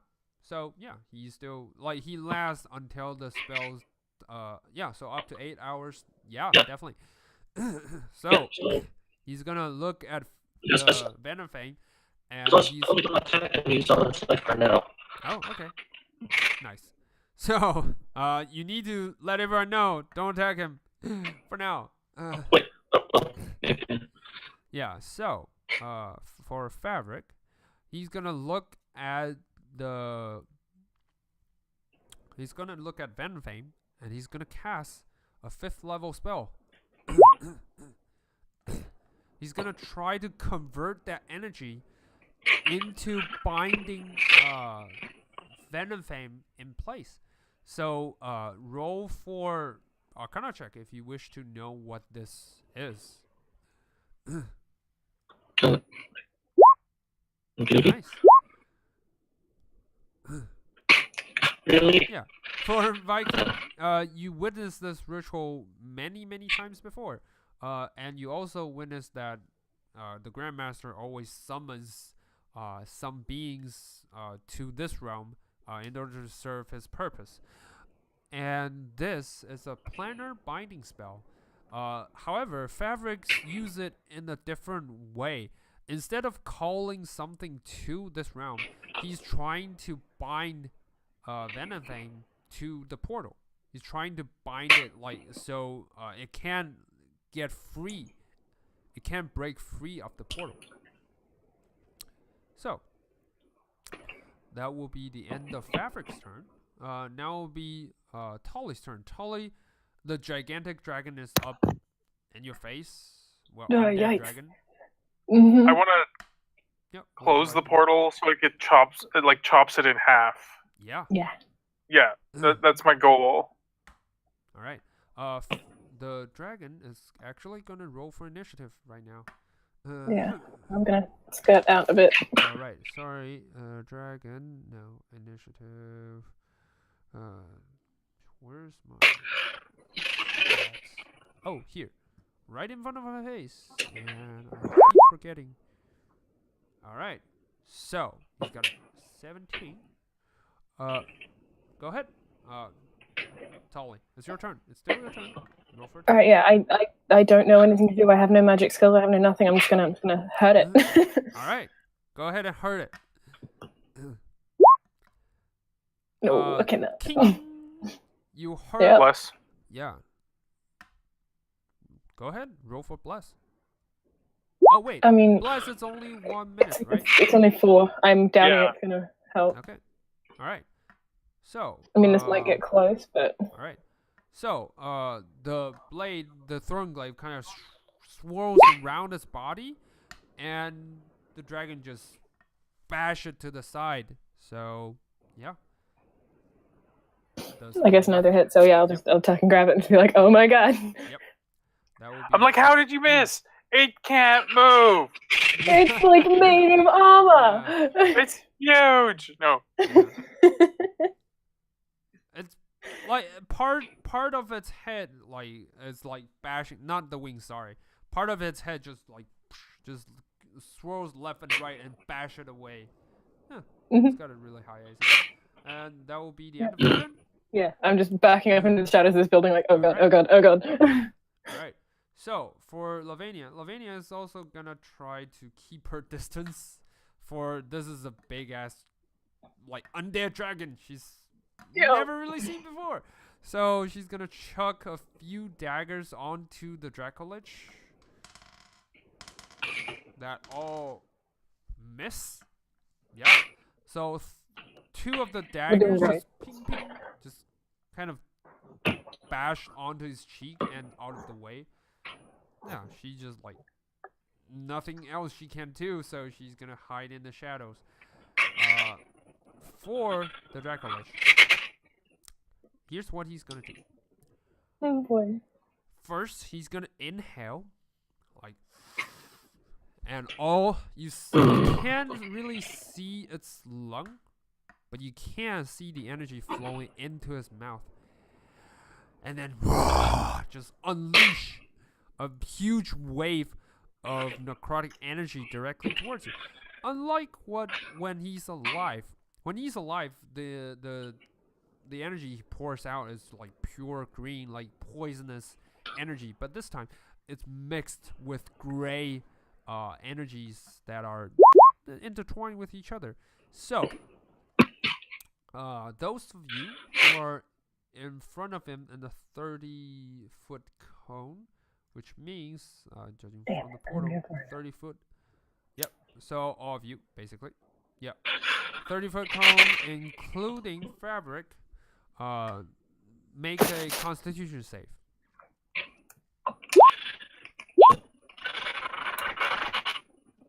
That's not great. Yep. No, we're in That's trouble. 12. I'm uncanny dodging this garbage because the bullshit's yeah. fun. +3. Yeah. to Use everybody. bless. Use bless. No, Remember, no, you can- that's my charisma bonus to everybody's saves. Yeah. Nice. Oh, yeah. Yeah, No, plus. bless So that also actually- gives you Yeah. a saving throw, right? Yeah. All right. Uh-huh. Nice. So, which means everyone. Okay. Yeah, 15. 15. Mhm. 17 for me. 17 remaining. 13. 13 plus 3, 16. All right. 16. That means. 50. All right. All of you just make the saving throw. So, you feel this wave of dark energy just flows through your body. It feels fine. You don't seem to take anything else besides this horrifying smell of decay. However, Lavania is not so lucky, as she takes the frontal blunt of the dark energy. You see, like, it kind of seeps into her mouth. She's like, and the dark energy kind of seeps in, and her face turned pale. Her skin turns pale. She could barely grasp one of the daggers she's holding. She managed to catch her strength, but she's still in grave pain. She takes. Yep. You are not entirely sure what happened to her, but it looks like it's not something pleasant you would have. Alethea, on the other hand, dodges it out just in time.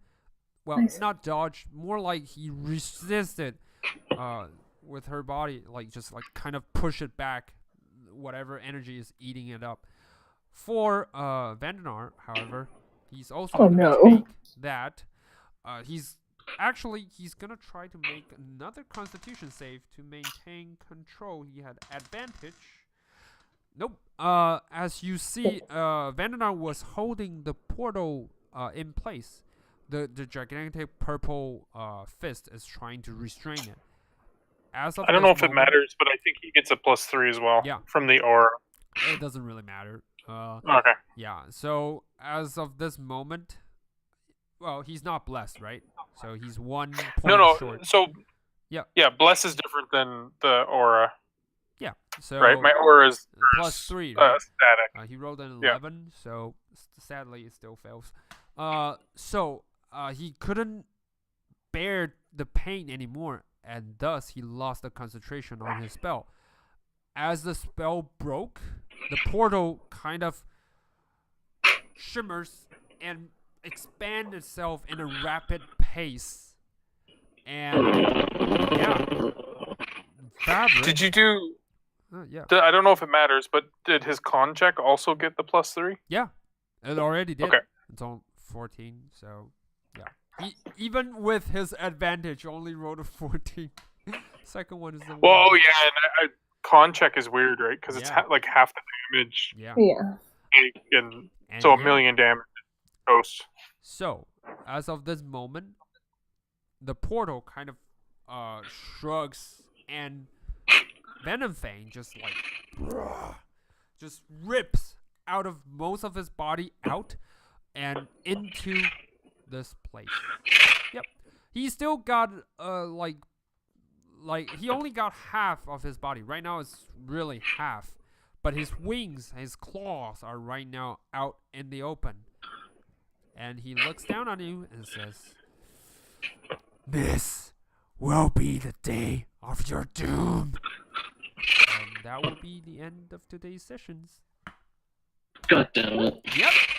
Yep. That was Oh no. that was really tense, and that will be the end of his turn as well. So next time we'll start with someone else's turn. But anyway, Next time, as the party gets to yeah. Decay. Yep. Yeah, just wonder if there's Oh, gonna God. be a time after next. But yeah, it's just a dracolich. It'll be fine. You can easily kill it with no pressure. Yeah, it's fine. None whatsoever. Oh. Right. So- Thank you, everybody. What was done to me was bestow curse, right? Yeah. Okay. Is this guy here Yeah. He's still here. that did it? Uh-huh. He needs to make a constitution check because it's a concentration spell. Yeah. Yeah, anyways. Wait. Yeah. What I was He also takes. Yeah. Sorry about Fabric. He also takes the amount and he loses concentration on the curse. okay. Yep. Otherwise, I was going to write in the chat that Yeah. Vakeen for is the cursed reminder. so that I would have, like, Yeah. Yeah. because that's the shit I end up forgetting about. Oh, and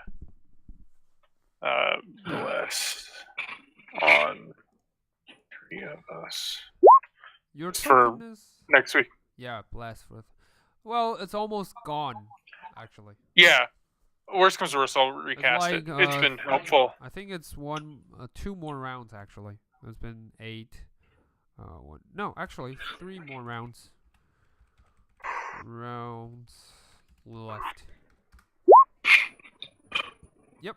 I and- miss yeah. playing a cleric. What can I say? Nice. So I'm gonna use this token to represent the stuff they've been inhaled. Never smoke any weird puff. Kaz makes his con save, so no need to worry about him. Yeah. Did anyone else see they announced a new book? Yeah, called- I know. Yeah, Lauren Kind kind of of Tome of Foes. foes. That's amazing. Yeah. Sounds pretty cool. Yeah. I was actually looking forward to they having more feet, because right now, I think some race didn't get what they deserve. They're just so few amount of feet. But anyway. Well, And it's one of those weird ones where, I would like to see more incentives on some of these Mhm. races, like the underutilized races. Yeah. Because really, me personally, Elf is probably one of the best races. Yeah. Combining trance and dark vision. Yeah. Plus, And there's all these other dexterity. features. Yeah, like there's all these other things that are given anyways. Mhm. I Those think, two Yeah. are guaranteed if I'm going to play a caster. Yeah. I think Or at least a cleric. the director or whatever, the head designer of D&D kind of explained why elves are better. He explained it in this way because they were the supreme race. They were like directly emerged from the blood of the elven god. I can't remember his name. Corlon? Yeah. Yeah, so unlike other races who are created, Corlon never really intend to create them. It's more like he's in a battle, and then a few drops of blood, and then the elves emerge. So they are directly like the chosen one, if you would. So, yeah. So that's what makes him so powerful. However, I do think a few races are like really bad because of their abilities, like attributes, plus they should have put the attributes on like just class instead of just race, because that limits your selections. Yeah, and like if you were to build, like, some characters or some races are so specific that it's like, and I still think like the turtle is one of the weirdest ones. Like, it's a strength and wisdom modifier. It makes Like a great combo for barbarians, but still, like, they only have natural AC of 17, which is really. I've heard bad. monk. Yeah.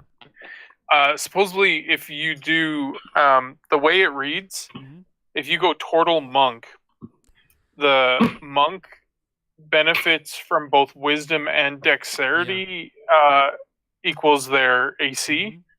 So you can actually get higher, like you can get like a 22 AC unarmored because of that. Plus, they already have their natural AC when they're in low levels of 17, so it makes them harder to hit. And if they go in, if the shit turns south and they go turtle form, isn't it another plus 4 or 5 AC? Ninja Turtles! No. But, really good. Yeah. Yeah, I don't know. To me, dark vision is just such a huge feat or feature that, like it's okay for what we're doing, but like if you're doing lots of dungeon crawling, it's such a pain in the ass not having dark vision. Yeah. That is why Riveni has the goggle of night. Well, if you wanted to play it like normal, it's like, okay, I'm gonna hold the torch, but as a caster, that's one of your hands full, so you can't technically cast. Like it's so weird. That makes you an easier target. So you can cast light spells, but whatever it's on you or on someone else, it makes them an easier target. So yeah. Be glad you guys are not in Underdark anymore. So God. Yeah, there'll be a lot of ambush, a lot of stalking, a lot of backstabbing. That'll be hilarious. Anyway, good thing we're not in Underdark anymore as opposed to this. Yeah. I guess you would rather go back to Underdark right now. We're facing a gigantic dracolich, but hey. Let's just say it's a bit of a toss-up right now. This is what makes it fun. Yeah. You know. I guess. And I don't take any... I have no problem dying. That's just... Yeah. It's fun. It gives it some stakes. It makes it, Yeah. I'll re-roll another character. No big deal. No. Definitely, if you die, I'll allow that. No. Just don't give but up as long on as hope just yet.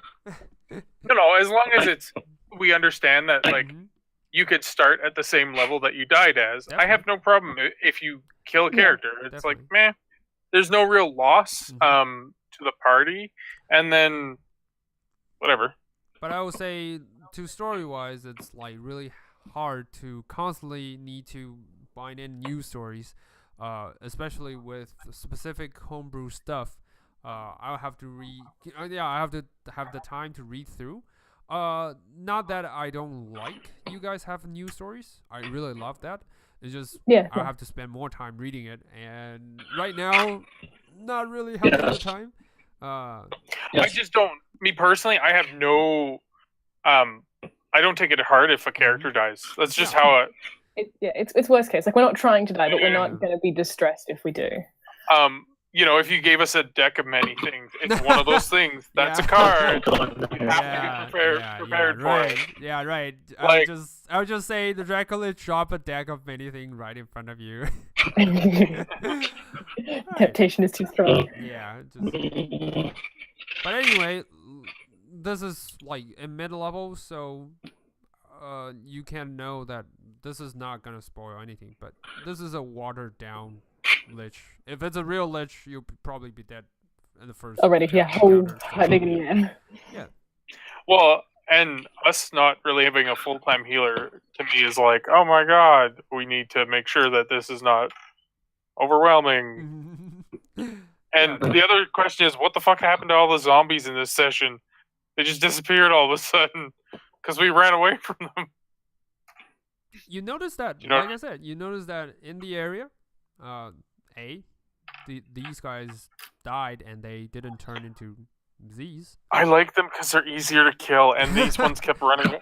Definitely. They were always out of my range. I was too slow. I was just barking orders at people the entire session. Go kill that thing. That's all. All right. Yeah.